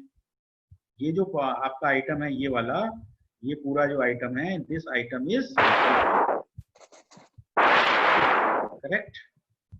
अब तो जॉइंट की स्थिति समझ में आ गई। तो अब इस जॉइंट पे क्वेश्चन है कि two circular rods 50 millimetre diameter, है ना। मैं जरा सा इंक क्लियर कर लेता हूँ, ठीक है। तो क्वेश्चन है कि रॉड्स के जो डायमीटर हैं वो 50 mm है ना। This is also 50 mm, this is also 50 mm। As shown in figure by a pin of 40 millimetre diameter. तो पिन ये है नकल पिन। अब पिन का डायमीटर कितना है 40 mm। If a pull of 120 kilo newton, तो इस पे एक फोर्स लगाया गया। फोर्स की वैल्यू कितनी है 120 into 10 to the power 3 Newton. This is the value of the force act at each and, है ना। इधर भी वही सेम फोर्स लग रहा है। सो it is A tensile force. Find the stress in the rod and the pin. Rod में stress बताइए, पिन में स्ट्रेस बताइए। बहुत आसान है ना। नॉर्मल स्ट्रेस है ना, फोर्स की डायरेक्शन इस एरिया के क्या है परपेंडिकुलर है। तो रॉड के अंदर तो इसमें कौन सा स्ट्रेस डेवलप होगा, नॉर्मल स्ट्रेस। रॉड के अंदर नॉर्मल स्ट्रेस होगा जो कि टेंसाइल इन नेचर होगा। टेंसाइल स्ट्रेस भी बोल सकते हो, उसका नेचर टेंसाइल होगा, ठीक है। इस रॉड में भी वही सेम बात होगी, टेंसाइल ही जनरेट होगा, ठीक है। अब नकल पिन की बात करें तो नकल पिन का यदि कोई क्रॉस सेक्शन लें तो फोर्स की डायरेक्शन क्रॉस सेक्शन के पैरेलल है, ठीक है। फोर्स की डायरेक्शन क्रॉस सेक्शन के पैरेलल है। इसका मतलब फोर्स उस एरिया में लाई करता है।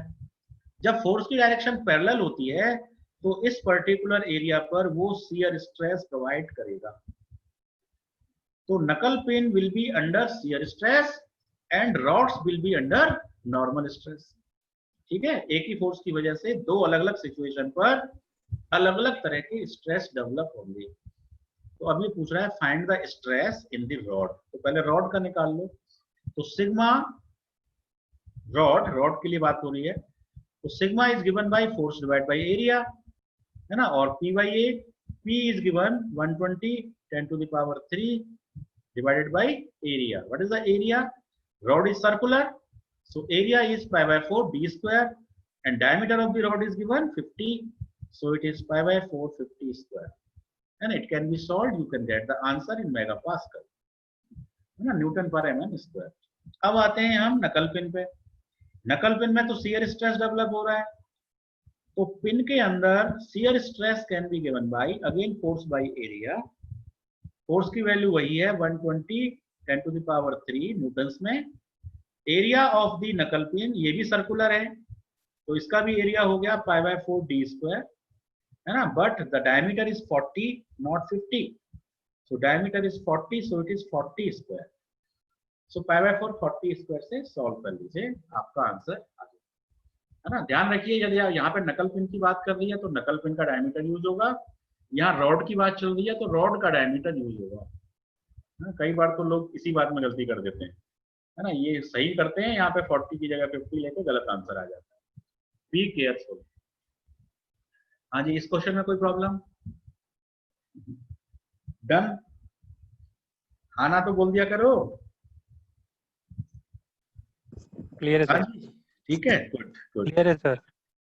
चलिए नेक्स्ट क्वेश्चन की तरफ चलते हैं। इस क्वेश्चन को पढ़िए।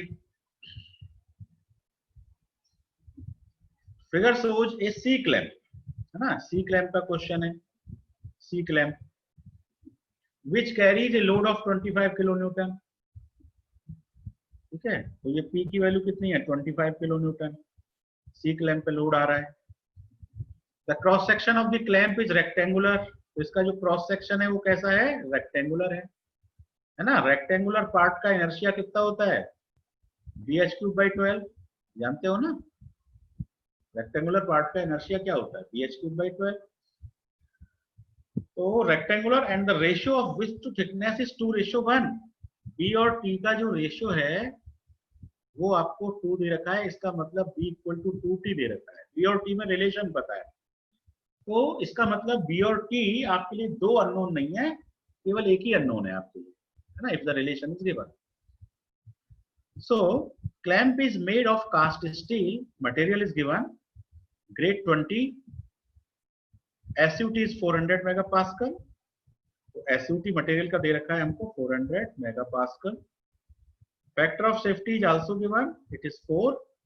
Determine the dimension of the cross section of the clamp, तो ये क्लैंप का जो क्रॉस सेक्शन है इसकी डायमेंशन निकालनी है, that we have to find. Dimension मतलब हमको इसकी विड्थ कितनी है ये बताना है और इसकी थिकनेस कितनी है ये बताना है, तो हमें बी भी बताना है और टी भी बताना है।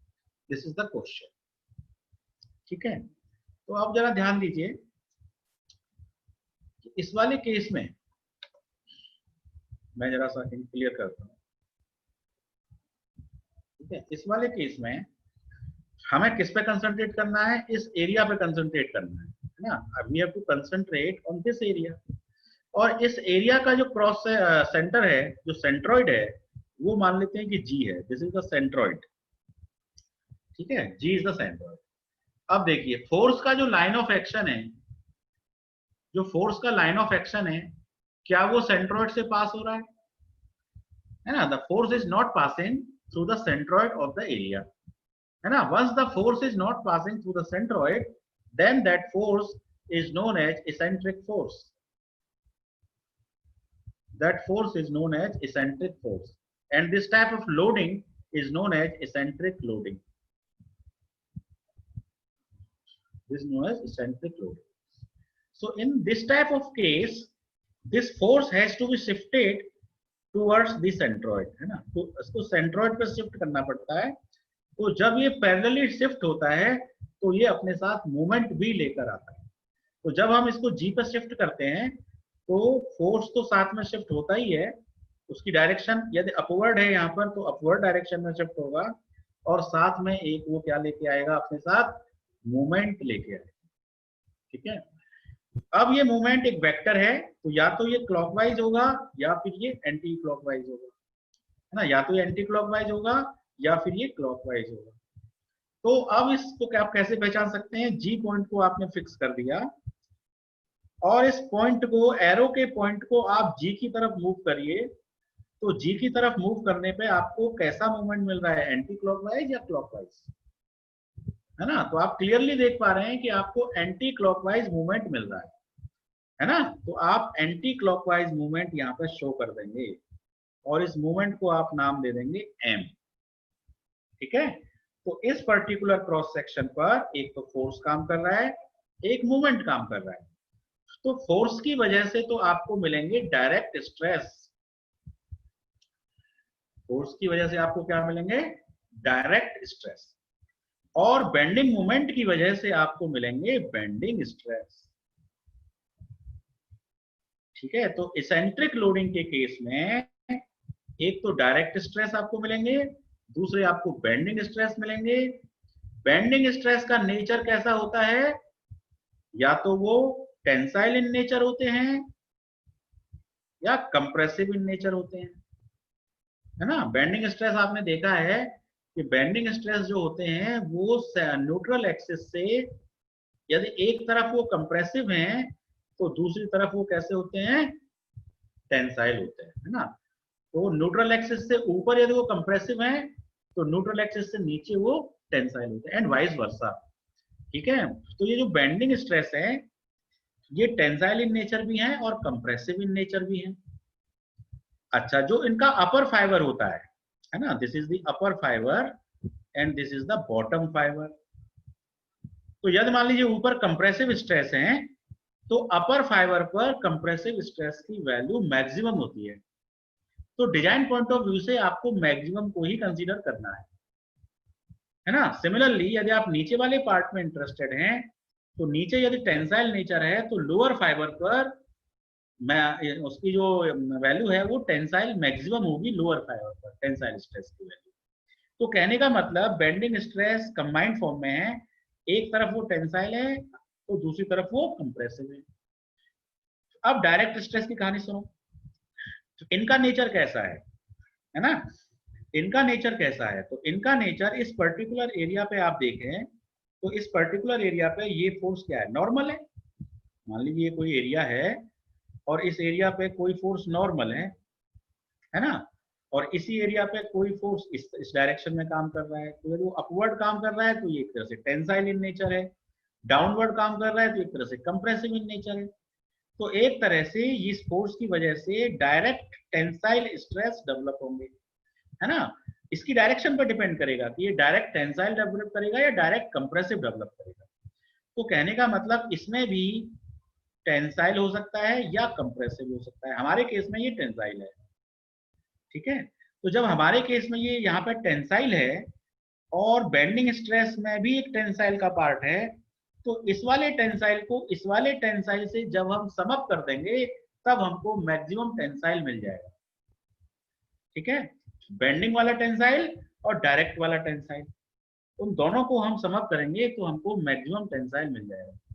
उस मैक्सिमम टेंसाइल को फिर हम कंपेयर कर देंगे किसके साथ, यील्ड पॉइंट के साथ, है ना। मैक्सिमम प्रिंसिपल स्ट्रेस थ्योरी के अकॉर्डिंग हम उसे कंपेयर कर देंगे यील्ड पॉइंट के साथ। तो अब देखिए यहाँ पे डायरेक्ट स्ट्रेस कैसे निकलेगा। डायरेक्ट स्ट्रेस होता है force by area, P by A. Bending stress कैसे निकलता है, M Y upon I. M क्या है, बेंडिंग मोमेंट, वाई क्या है, न्यूट्रल फाइबर से टॉप फाइबर की डिस्टेंस या बॉटम फाइबर की डिस्टेंस। तो इस पर्टिकुलर केस में ये डायमेंशन कितनी है, बी। तो बी का आधा कर दीजिए, ये आपका न्यूट्रल एक्सिस है। इस न्यूट्रल एक्सिस से इनर फाइबर कितनी दूर है, b/2। ये वाली डिस्टेंस कितनी हो गई, बी का आधा। और इधर वाला लेफ्ट फाइबर कितनी दूर है, वो भी b/2।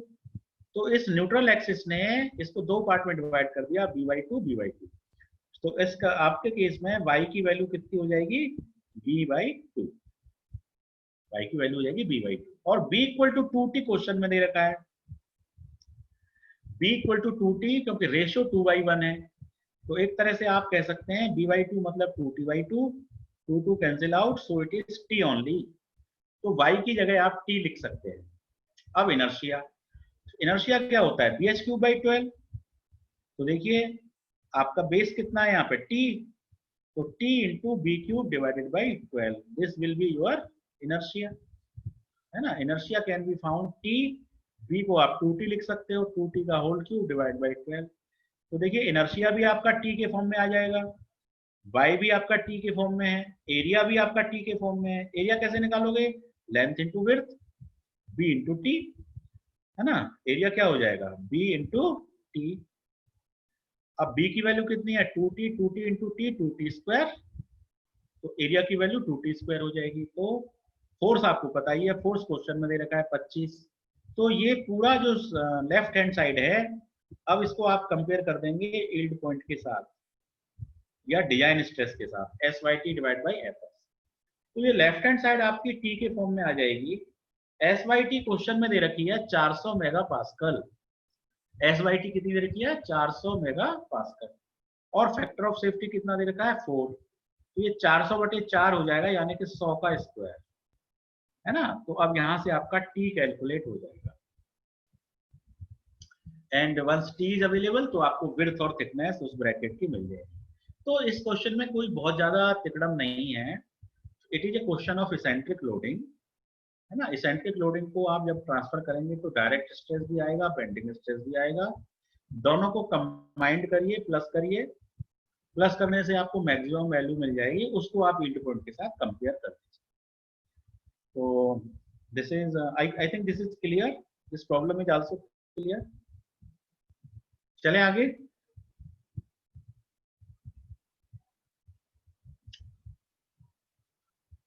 हाँ जी,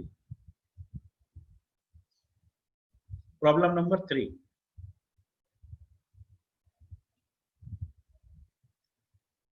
पढ़िए इस प्रॉब्लम को। This is a problem based on the bolt. और पढ़ के बताइए कि ये प्रॉब्लम यूनिएक्साइल है, बाईएक्साइल है या क्या है। ये प्रॉब्लम यूनिएक्साइल है या बाईएक्साइल है या किस तरह की लोडिंग है इस प्रॉब्लम में, दैट यू कैन टेल।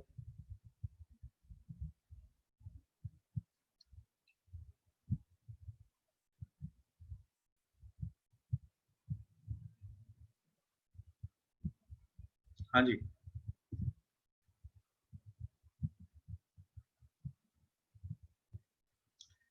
इसका डायग्राम बना लेते हैं ना। Force acting on A bolt consist of two components. अब यहाँ पे बोल्ट है ना, तो मान लेते हैं कि ये बोल्ट है, तो बोल्ट में क्या रहती है, थ्रेडिंग है ना।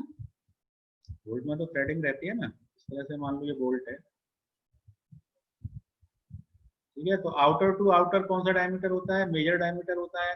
इनर टू इनर कौन सा डायमीटर होता है, माइनर डायमीटर होता है, ठीक है। एक कोर डायमीटर होता है डीसी, एक होता है आउटर डायमीटर डी। तो कैलकुलेशन पॉइंट ऑफ व्यू से हम कौन सा वाला डायमीटर लेंगे, डीसी। तो जब हमें बोल्ट का कभी एरिया लेना हुआ कैलकुलेशन में, then we will take core area ना, that is my by pi by 4 dc square. So force acting on a bolt consists of the two components. One is the axial pull ना, मान लीजिए bolt है तो इसमें एक तो axial पुल आ रहा है, तो एक्साइल पुल की value 12 into 10 to the power 3 newton है, axial pull of 12 kilo newton, and a transverse shear force of 6 kilo newton. Transverse shear force is also given 6 kilo newton, और 6 into 10 to the power 3 newton. Newton में जरूर change कर लीजिए values को। Machine design में force की unit आप newton रखें, और बाकी एरिया वगैरह की यूनिट आप मिलीमीटर के फॉर्म में रखें। Area volume length millimetre, millimetre square या मिलीमीटर क्यूब के फॉर्म में, then it will be easier to calculate. So shear force is 6000 Newton. The bolt is made of steel. 310 megapascal is SYT. Factor of safety is 2.5. Determine the diameter of the bolt using maximum shear stress theory. तो बहुत easy question है। shear stress theory लगानी है। shear stress theory में हमको maximum shear stress निकालना है, ठीक है। तो maximum shear stress क्या होता है, maximum shear stress क्या होता है, sigma 1 minus sigma 2 divided by 2, या फिर सिग्मा 1/2 या फिर सिग्मा 2/2। ये तीन स्ट्रेस होते हैं। इन तीनों में से जो मैक्सिमम होता है वो उसको हमें कंपेयर करना है किसके साथ, यील्ड पॉइंट के साथ। ये थ्योरी यही कहती है, हमें उसे उसी यील्ड पॉइंट के साथ कंपेयर करना, ठीक है। तो बताइए केस कैसा है, यूनिएक्साइल है या बाईएक्साइल है, एनीवन?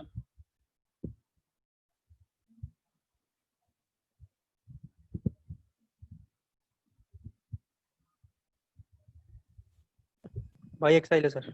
बाईएक्साइल है ना, very good, it is a biaxial case, ठीक है।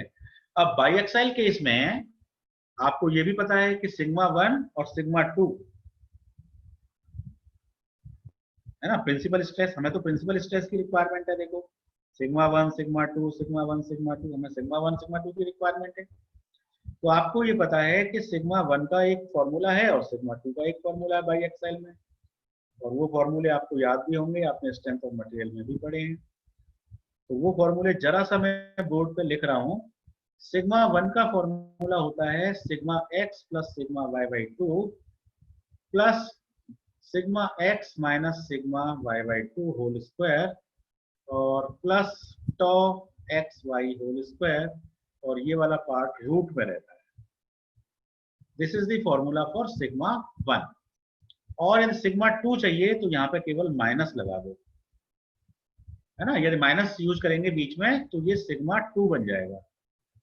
तो सिग्मा 1 और sigma 2 are given by this value plus minus, तो ये फॉर्मूला है। अब देखो हमारी जो बोल्ट है, बोल्ट की लोडिंग में इधर कितना फोर्स लग रहा है, 12000 फोर्स है। फोर्स को एरिया से डिवाइड किया तो ये क्या बन गया, स्ट्रेस। तो इस स्ट्रेस को क्या बोलेंगे, सिग्मा एक्स, ये सिग्मा एक्स हो गया। अब यहाँ पे शियर स्ट्रेस कितना लग रहा है, टॉ एक्स वाई। शियर स्ट्रेस क्या होता है, फोर्स बाई एरिया। फोर्स की वैल्यू कितनी है, 6000। एरिया कितना है, ए, बोल्ट का एरिया π/4 dc स्क्वायर। तो अब आप देखो सिग्मा एक्स की वैल्यू कितनी है, 12000/8। सिग्मा वाई की वैल्यू कितनी है, बताओ सिग्मा वाई कितना है। सिग्मा वाई क्वेश्चन में दिया ही नहीं है, तो sigma Y we will consider 0। we will consider sigma y as 0 in this example because nothing is mentioned. So sigma y is 0.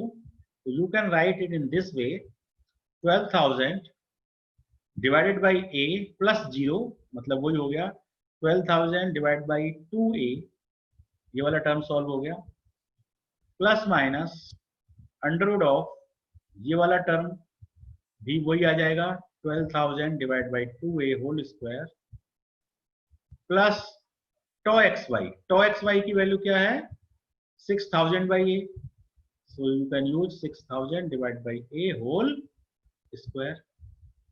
ठीक है, ये 2 से आप काट देंगे तो ये 6,000 बाई a हो जाएगा। सो it is 6,000 by a plus minus ये भी 6,000 बाई a कॉमन आ जाएगा इसमें से, तो 6,000 by a common under root 1 plus 1 means 2, तो हमको सोल्यूशन से ये मिलेगा। चेक कर लीजिए, 6,000 by a common under root के अंदर बनेगा 1 plus 1 that is under root 2। ठीक है, अब आप इसे लिख सकते हैं, ये सिग्मा 1 और सिग्मा 2 दोनों की वैल्यू है। यदि प्लस साइन यूज करेंगे तो सिग्मा 1 की वैल्यू है, माइनस साइन यूज करेंगे तो सिग्मा 2 की वैल्यू है। अब इनको अलग अलग कर सकते हैं, तो sigma 1 is given by 6,000 by a 1 plus root 2, 6,000 by a common ले लिया। Similarly sigma 2 is given by 6,000 by a 1 minus root 2, ये हो गया। अब शियर स्ट्रेस थ्योरी क्या कहती है? शियर स्ट्रेस थ्योरी कहती है कि आप वो करिए, शियर स्ट्रेस निकालिए। तो शियर स्ट्रेस कैसे निकलता है? सिग्मा 1 माइनस सिग्मा 2 बाई 2 से निकलता है, या फिर सिग्मा 1 बाई 2 से निकलता है, या फिर सिग्मा 2 बाई 2 से निकलता है। इन तीनों में जो मैक्सिमम होता है उसको हम कंपेयर करते हैं यील्ड पॉइंट के साथ में। तो अब हम सिग्मा 1 माइनस सिग्मा 2 बाई 2 निकालें तो कैसे निकालेंगे? सिग्मा 1 में से सिग्मा 2 माइनस करेंगे तो 6,000 बाई a कॉमन आ जाएगा, 6,000 बाई a कॉमन, अंदर में क्या बचेगा 1 plus root 2 minus 1, minus minus plus हो जाएगा, तो ये हो जाएगा 1 plus root 2 minus 1 minus minus plus होके रूट 2, ये आ जाएगा, डिवाइड बाई 2a और है तो 2 कर दिया। ये हमारा शियर स्ट्रेस आ गया पहला। अब दूसरा क्या हो जाएगा? सिग्मा 1 बाई 2, तो सिग्मा 1 बाई 2 में 3,000 बाई a हो जाएगा, 3,000 डिवाइडेड बाई a, अंदर में क्या रहेगा 1 प्लस रूट 2। अब सिग्मा 2 बाई 2 कर लो, सिग्मा 2 बाई 2 में भी 3,000 बाई a हो जाएगा, लेकिन अंदर में क्या होगा 1 माइनस रूट 2। अब देखो ये 1 और 1 कैंसिल हो गए, तो ये कितना हो गया 3,000 बाई a, इसको भी 2 से कट कर दो, तो अंदर में कितना बचा 2 रूट 2, ये पहला, ये भी 3,000 बाई a, अंदर में कितना 1 प्लस रूट 2, अब 3,000 बाई a, अंदर में कितना 1 माइनस रूट 2। अब आप ये चेक कर सकते हो कि कौन सा ग्रेटर है, 3,000 बाई a इसमें भी है, 3,000 बाई a सेकंड में भी है, और 3,000 बाई a थर्ड में भी है, सिमिलर है। यहाँ पे फैक्टर 2 रूट 2 है, यहाँ पे फैक्टर 1 प्लस रूट 2 है, यहाँ पे फैक्टर 1 माइनस रूट 2 है, कौन सा फैक्टर बड़ा है बताओ भाई, which factor is greater? I think 2 root 2 is greater. ठीक है, 2 रूट 2 इज ग्रेटर है ना, 1 प्लस रूट 2 से 2 रूट 2 बड़ा है, तो रूट 2 की वैल्यू 1.414 होती है ना, सो 2 रूट 2 इज ग्रेटर, और इसमें तो माइनस हो रहा है तो ये तो कम ही आएगा। तो दिस इज द मैक्सिमम, ये वाला स्ट्रेस हमने फाइनल कर लिया कि ये सबसे बड़ा स्ट्रेस है, this is the maximum stress. अब इस मैक्सिमम स्ट्रेस को आप कंपेयर कर दीजिए यील्ड पॉइंट के साथ में। तो यील्ड पॉइंट के साथ में आप कैसे कंपेयर करेंगे? अब इसको कंपेयर करने के लिए मैं जरा सा इंक खत्म कर देता हूँ इसको। ठीक है, याद रखिएगा 3,000 बाई a 2 रूट 2 मैक्सिमम है। ठीक है, तो मैंने यहाँ पे लिखा 3,000 by a, 3,000 by a into 2 root 2, ये मैक्सिमम है। इसको यील्ड पॉइंट शियर स्ट्रेस के साथ फैक्टर ऑफ सेफ्टी से डिवाइड कर दिया, तो ये हो गया SYT divide by 2 factor of safety. अब SYT की वैल्यू कितनी है 310, फैक्टर ऑफ सेफ्टी कितना है 2.5, तो मैंने कर दिया 310 डिवाइडेड बाई 2.5। ठीक है, अब यहाँ पे देखो इधर क्या अननोन है, ए, कैपिटल ए इज अननोन, तो यहां से कैपिटल ए निकल जाएगा। सॉल्व कर दीजिए, कितना आएगा, सॉल्व करिए जल्दी से, कैलकुलेटर लेके बैठा करो। है कितनों के पास कैलकुलेटर है? मैं भी कर रहा हूं, आप लोग भी करिए। तो देखिए मैंने किया, पहले मैं 310 बाई 2.5 कैलकुलेट कर लेता, ये 1.124 आ गया। ठीक है, अब इसमें डिवाइड करना है 3000 का, है ना, या इसका इनवर्स कर दो, पहले इसका इनवर्स कर देते हैं। तो इसका मैंने पावर -1 कर दिया और उसमें मैंने मल्टीप्लाई कर दिया 3000 से और फिर 2 से और √2 से भी, ये मैंने मल्टीप्लाई कर दिया। तो एरिया की वैल्यू कितनी आ गई बताइए, कितनी आ रही है आपकी?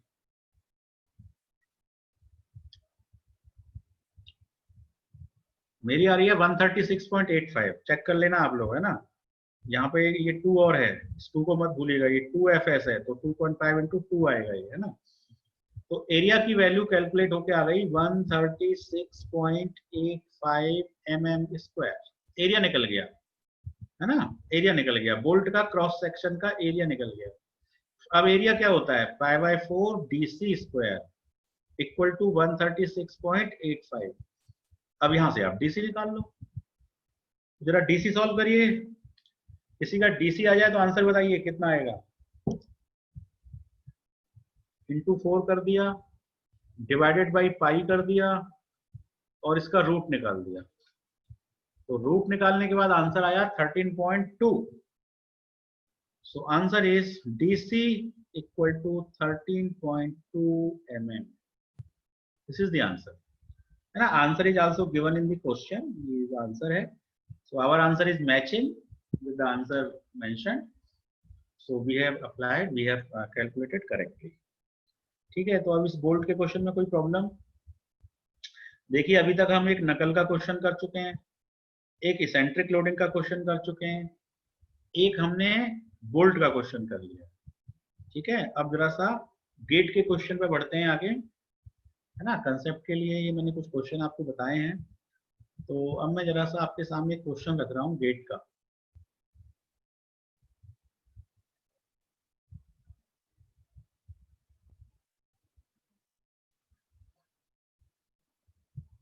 चलो ये क्वेश्चन है आपके सामने, ये गेट का है ना, गेट में आया हुआ क्वेश्चन है। और जहां तक मैं समझता हूं कि मैंने अभी आपको जितना भी इनपुट दिया है आप इसको आराम से कर लोगे। पढ़िए और बताइए कि कितने लोग इसको कर सकते हैं।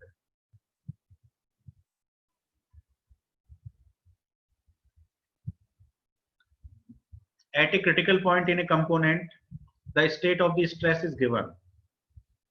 ठीक है, SXX, अब SXX इक्वल टू 100 मेगापास्कल। तो आप ये समझिए, थोड़ा एब्रीविएशन से भी कंफ्यूज होने की जरूरत नहीं है, है ना। कई बार लोग इसको सिग्मा XX लिख देते हैं और कई बार लोग SXX लिख देते हैं, कई बार लोग केवल सिग्मा X लिख देते हैं। ठीक है, तो एक तरह से ये आपका नॉर्मल स्ट्रेस है सिग्मा X, है ना। XX का मतलब हो गया परपेंडिकुलर टू X, है ना। तो ये नॉर्मल स्ट्रेस को रिप्रेजेंट कर रहा है एक तरह से। ठीक है, यदि XY होता तो फिर ये शियर स्ट्रेस को रिप्रेजेंट कर रहा होता। ध्यान रखिए, ये दोनों वर्ड सेम है तो नॉर्मल स्ट्रेस है, अलग अलग वर्ड है तो शियर स्ट्रेस है। तो एक तरह से ये हमारा नॉर्मल स्ट्रेस है। तो यदि हम इसका डायग्राम बनाएं कंपोनेंट का, तो डायग्राम कुछ ऐसे बनेगा। पहली डायरेक्शन में कितना स्ट्रेस है, 100 का, है ना। फिर YY मतलब दूसरी डायरेक्शन में कितना स्ट्रेस है, 220 का। ठीक है, फिर अब आ गया SXY, तो ये शियर स्ट्रेस हो गया, ये शियर स्ट्रेस हो गया। इसकी वैल्यू कितनी है, 80। तो ये वैल्यू 80 दे रखी है। This is 80, this is 80, this is 80, this is 80। ठीक है, ये 80-80 आपको एक एंटी क्लॉकवाइज कपल हो गया, एक क्लॉकवाइज कपल हो गया, तो इक्विलिब्रियम मेंटेन रहेगा। चलिए वैल्यूज हो गई। अब इसको देख के आप अंदाजा तो बता ही सकते हो कैसा केस है ये, यूनिएक्साइल है या बाईएक्साइल है। बोलो।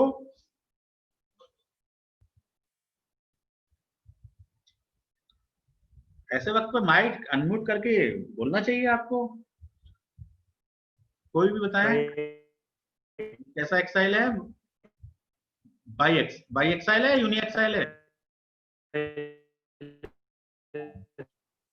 ये बाई एक्साइल केस हुआ क्योंकि दोनों तरफ नॉर्मल स्ट्रेस अवेलेबल है, इधर भी है ना, शियर स्ट्रेस भी साथ में है। मान लो इधर नॉर्मल स्ट्रेस ना भी होता तब भी ये बाई एक्साइल होता, है ना। नॉर्मल के साथ में यदि शियर अवेलेबल है तो समझ लीजिए वो बाई एक्साइल है, क्योंकि शियर का कंप्लीमेंट्री स्ट्रेस डेवलप हो जाता है उधर, है ना। शियर किसी एक सरफेस पे काम नहीं करता है, शियर एक पे करता है तो दूसरी पे कॉम्प्लीमेंट्री शियर डेवलप हो जाता है, एंड वाइस वर्सा। तो ये बाई एक्साइल केस है। And all other stresses components are zero, बाकी सब जीरो है ना। मतलब सिग्मा 3 जीरो है ना, और जो शियर के कंपोनेंट होते हैं वो सब जीरो है। अब क्वेश्चन है, the yield strength of the material is 468 megapascal. Yield दे रखी है। Factor of safety on the basis of maximum shear stress theory. तो मैक्सिमम शियर स्ट्रेस थ्योरी पे काफी क्वेश्चन आते हैं। तो मैक्सिमम शियर स्ट्रेस थ्योरी के हिसाब से फैक्टर ऑफ सेफ्टी क्या होगा? फिल इन द ब्लैंक, खाली जगह छोड़ी हुई है, राउंडेड ऑफ टू 1 डेसिमल। तो आपको फैक्टर ऑफ सेफ्टी निकालना है। कितने लोग कर सकते हैं? अभी तो क्वेश्चन किया है शियर स्ट्रेस थ्योरी का हमने, वो भी बाई एक्सेल का था, ये भी बाई एक्सेल का है। अभी कितने लोग कर सकते हैं?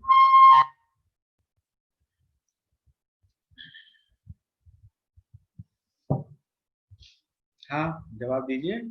आदित्य राज, आप कर सकते हैं? जवाब नहीं आ रहे हैं आप लोग के। क्या म्यूट हो गए हैं क्या सभी? अनम्यूट नहीं हो पा रहे हैं? अनम्यूट तो हो पा रहे हैं, आपको पावर है। चलिए मैं जरा सा इसकी इंक क्लियर करता हूँ।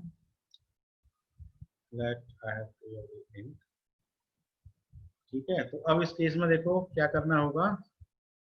आप ये लगा लीजिए, बहुत ही आसान तरीका है। ये आपका कंपोनेंट है, इस कंपोनेंट पे एक स्ट्रेस आपका 100 है, दूसरा नॉर्मल स्ट्रेस आपका 220 है। एक 100 है, दूसरा 220 है, और ये शियर वाला 80 है। ठीक है, ये बाई एक्साइल लोडिंग हो गई, तो मेरे को सीधे सीधे सिग्मा 1 निकालना है। क्या निकालना है? सिग्मा 1। सिग्मा 1 क्या होता है? Sigma X plus sigma Y. तो 100 प्लस 220 कितना हो गया? 320 डिवाइडेड बाई 2 प्लस माइनस, दोनों को एक साथ निकाल लेता हूं, root sigma X minus sigma Y. 100 में से 220 घटाया तो कितना बचा? 120 माइनस में। ठीक है, sigma X plus sigma Y divide by 2, sigma X minus sigma Y divide by 2 का whole square, plus shear stress square. Shear stress कितना है? 80, तो 80 का स्क्वायर। ठीक है, इसको सॉल्व कर दीजिए जरा, कितना आ रहा है। तो इसको सॉल्व करेंगे आप तो 320 का आधा कितना हो गया? 160 प्लस माइनस, इसको सॉल्व कर दीजिए, अंडर रूट। हाँ, कैलकुलेटर है किसी के पास? 60 का स्क्वायर 3600, 80 का स्क्वायर 6400। ठीक है, 3600 और 6400 को प्लस करिए। आप लोग कैलकुलेटर पता नहीं लगते हैं, रखा करिए। प्लस 6400, 10,000, 10,000 का रूट कितना हो गया? 100। तो ये तो बड़ा आसान से सॉल्व हो गया। 160 प्लस माइनस 100, है ना। इसका आंसर आ गया 160 प्लस माइनस 100। यदि प्लस साइन लेंगे तो सिग्मा 1, तो 160 और 100 260, और सिग्मा 2 के लिए माइनस साइन कर दो, 160 माइनस 100 तो 60। तो देखिए सिग्मा 1 भी निकल गया, सिग्मा 2 भी निकल गया। ठीक है, अब मैक्सिमम शियर स्ट्रेस थ्योरी क्या कहती है? शियर स्ट्रेस निकालो। तो सिग्मा 3 कितना हुआ? 0। अब माइनस करते जाओ, पहला 1 और 2 से निकाल लो। सिग्मा 1 माइनस सिग्मा 2 बाई 2, 260 में से 60 गया, 60 ना, 200 बचा, 200 को आधा 100। तो एक शियर स्ट्रेस कितना आया? 100। सिग्मा 1 और सिग्मा 2 का यूज करके शियर स्ट्रेस कितना आया? 100। दोनों को माइनस करके आधा करना है। अब सिग्मा 2 और सिग्मा 3 को यूज करो, 60 में से 0 गया, 60, 60 का आधा किया 30, तो दूसरा शियर स्ट्रेस 30 आ गया। अब तीसरा शियर स्ट्रेस निकालो, सिग्मा 1 में से सिग्मा 3 माइनस करो, 260 में से 0 माइनस करो, 260 का आधा करो 130। तो कौन सा शियर स्ट्रेस सबसे बड़ा है? 100 बड़ा है, 30 बड़ा है, 130 बड़ा है? ये तो बता दो। हाँ जी, कोई भी जवाब दो, कौन बड़ा है? 100, 30 और 130 में which is greater? Chat box में आंसर दे दीजिए। चैट ही देखते हैं आपके, आप लोग चैट ज्यादा करते हैं।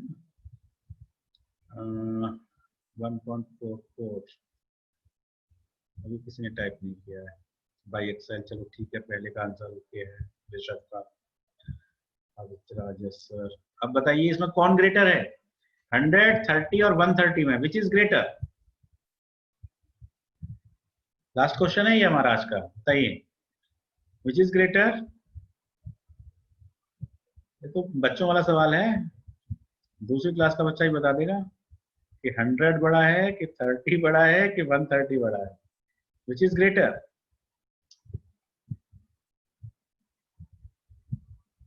130 इज ग्रेटर है ना, 130 इज ग्रेटर। ओके, तो चलिए 130 आपका क्या आ गया? शियर स्ट्रेस आ गया, maximum shear stress, top maximum is 130। अब इस 130 को आप यील्ड पॉइंट के साथ क्या कर दीजिए? कंपेयर कर दीजिए। तो SYS divide by factor of safety, so it is SYT divide by 2 factor of safety, and SYT is given how much? 468 दे रखी है क्वेश्चन में, है ना। 468 बटे 2 into factor of safety unknown है। तो ये कितना हो गया? 468 का आधा कितना होता है? 234। 234 divide by factor of safety. So factor of safety is given bye 130 divided by 234। 130 divided by 234। Solve करिए। 130 डिवाइडेड बाय 234 कितना आ रहा है? 0.555।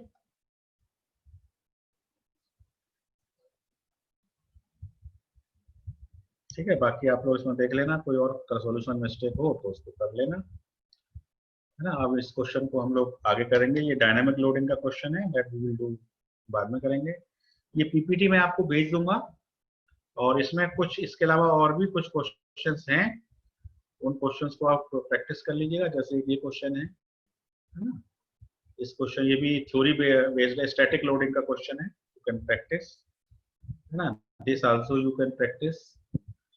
कुछ क्वेश्चंस हैं, आप प्रैक्टिस कर लीजिएगा। बाकी मोटा मोटा कंसेप्ट एसेंट्रिक लोडिंग का और थ्योरी ऑफ फेलियर्स का हमने कर लिया है, ठीक है। बाकी अब हम डायनामिक लोडिंग की तरफ बढ़ेंगे और उसके न्यूमेरिकल सॉल्व करेंगे। आप लोगों की क्लासेस कब से शुरू हो रही हैं? फाइनल ईयर की रेगुलर क्लासेस सब्जेक्ट की। चलो मैं स्टॉप शेयर करता हूँ, तभी आप लोग कुछ शायद बोलेंगे, बताएंगे, है ना।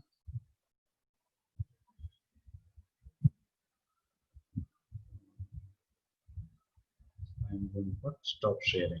हाँ जी, अंकित सिंह बताएं क्लासेस कब शुरू होने वाली हैं आपकी रेगुलर फाइनल ईयर की? क्योंकि आपने सब्जेक्ट चॉइस तो फिल कर लिया आप सभी ने, है ना। सब्जेक्ट चॉइस आप फिल कर लिए हैं, तो आपकी क्लासेस कब से स्टार्ट हो रही हैं? कुछ आइडिया है? कोई मैसेज आया आपके पास? चैट देखे जाए आपके, है ना। नहीं सर, कोई नहीं मैसेज आया। अभी आपके पास कोई मैसेज नहीं है, पता नहीं है। और सर ओके, ठीक है। 234 बाई 130, 1.8, 1.8 इज राइट, है ना। हमने उल्टा डिवाइड किया था, इधर ही डिवाइड होगा, ठीक है। तो अब आज की क्लास में if you have any query then please unmute your mic and ask your query. आज की क्लास को मैं समराइज करूं तो हमने क्या किया है? We have understood five types of theory for the uniaxial case, है ना। We have also understood 5 types of theory for the biaxial case, है ना, and we have solved some numericals on the biaxial theories, है ना। Exam point of view से बाइएक्साइल theory के question ही important है ना, क्योंकि ट्राइएक्साइल केस थोड़े कॉम्प्लिकेटेड हो जाते हैं, उनके क्वेश्चंस लेंथी हो जाते हैं, है ना। फिर उनके स्ट्रेसेस को हमें मैट्रिक्स फॉर्म में यूज करके वर्किंग करनी पड़ती है, तो काफी कैलकुलेशन बढ़ जाती है। तो कंपटीशन एग्जाम्स में ट्राई एक्सेल के केस आने की संभावना लगभग ना के बराबर होती है गेट वगैरह में या इसरो में जहाँ भी। तो बाई एक्सेल पे आप मोर कंसंट्रेट करिए। बट ये if you are a designer in the research field और आप किसी कंपोनेंट को डिजाइन कर रहे हैं, देन आपको कंप्लीट स्ट्रेस एनालिसिस 3D में करनी होगी और वो आपको फिर आनी चाहिए। तो हम था नेक्स्ट क्लास में ट्राई एक्सेल केसेस में भी पांचों थ्योरी को डिस्कस करेंगे और उसके बाद फिर हम डायनामिक लोडिंग की तरफ मूव करेंगे। ठीक है। So this is the summary that we have done and what we will do in the next class. अब आपका समय है. This is all from my side. If you have any query, please unmute your mic and ask.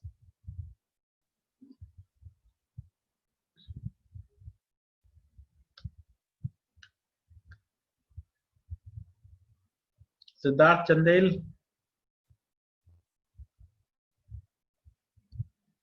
सब पुराने लोग हैं. रोहित कुशवाहा, दीपक कुमार शर्मा, सिद्धार्थ चंदेल, आदित्य राज, शशक पाल. ना good. तो यदि आपकी कोई क्वेरी नहीं है, then we can end the today's class.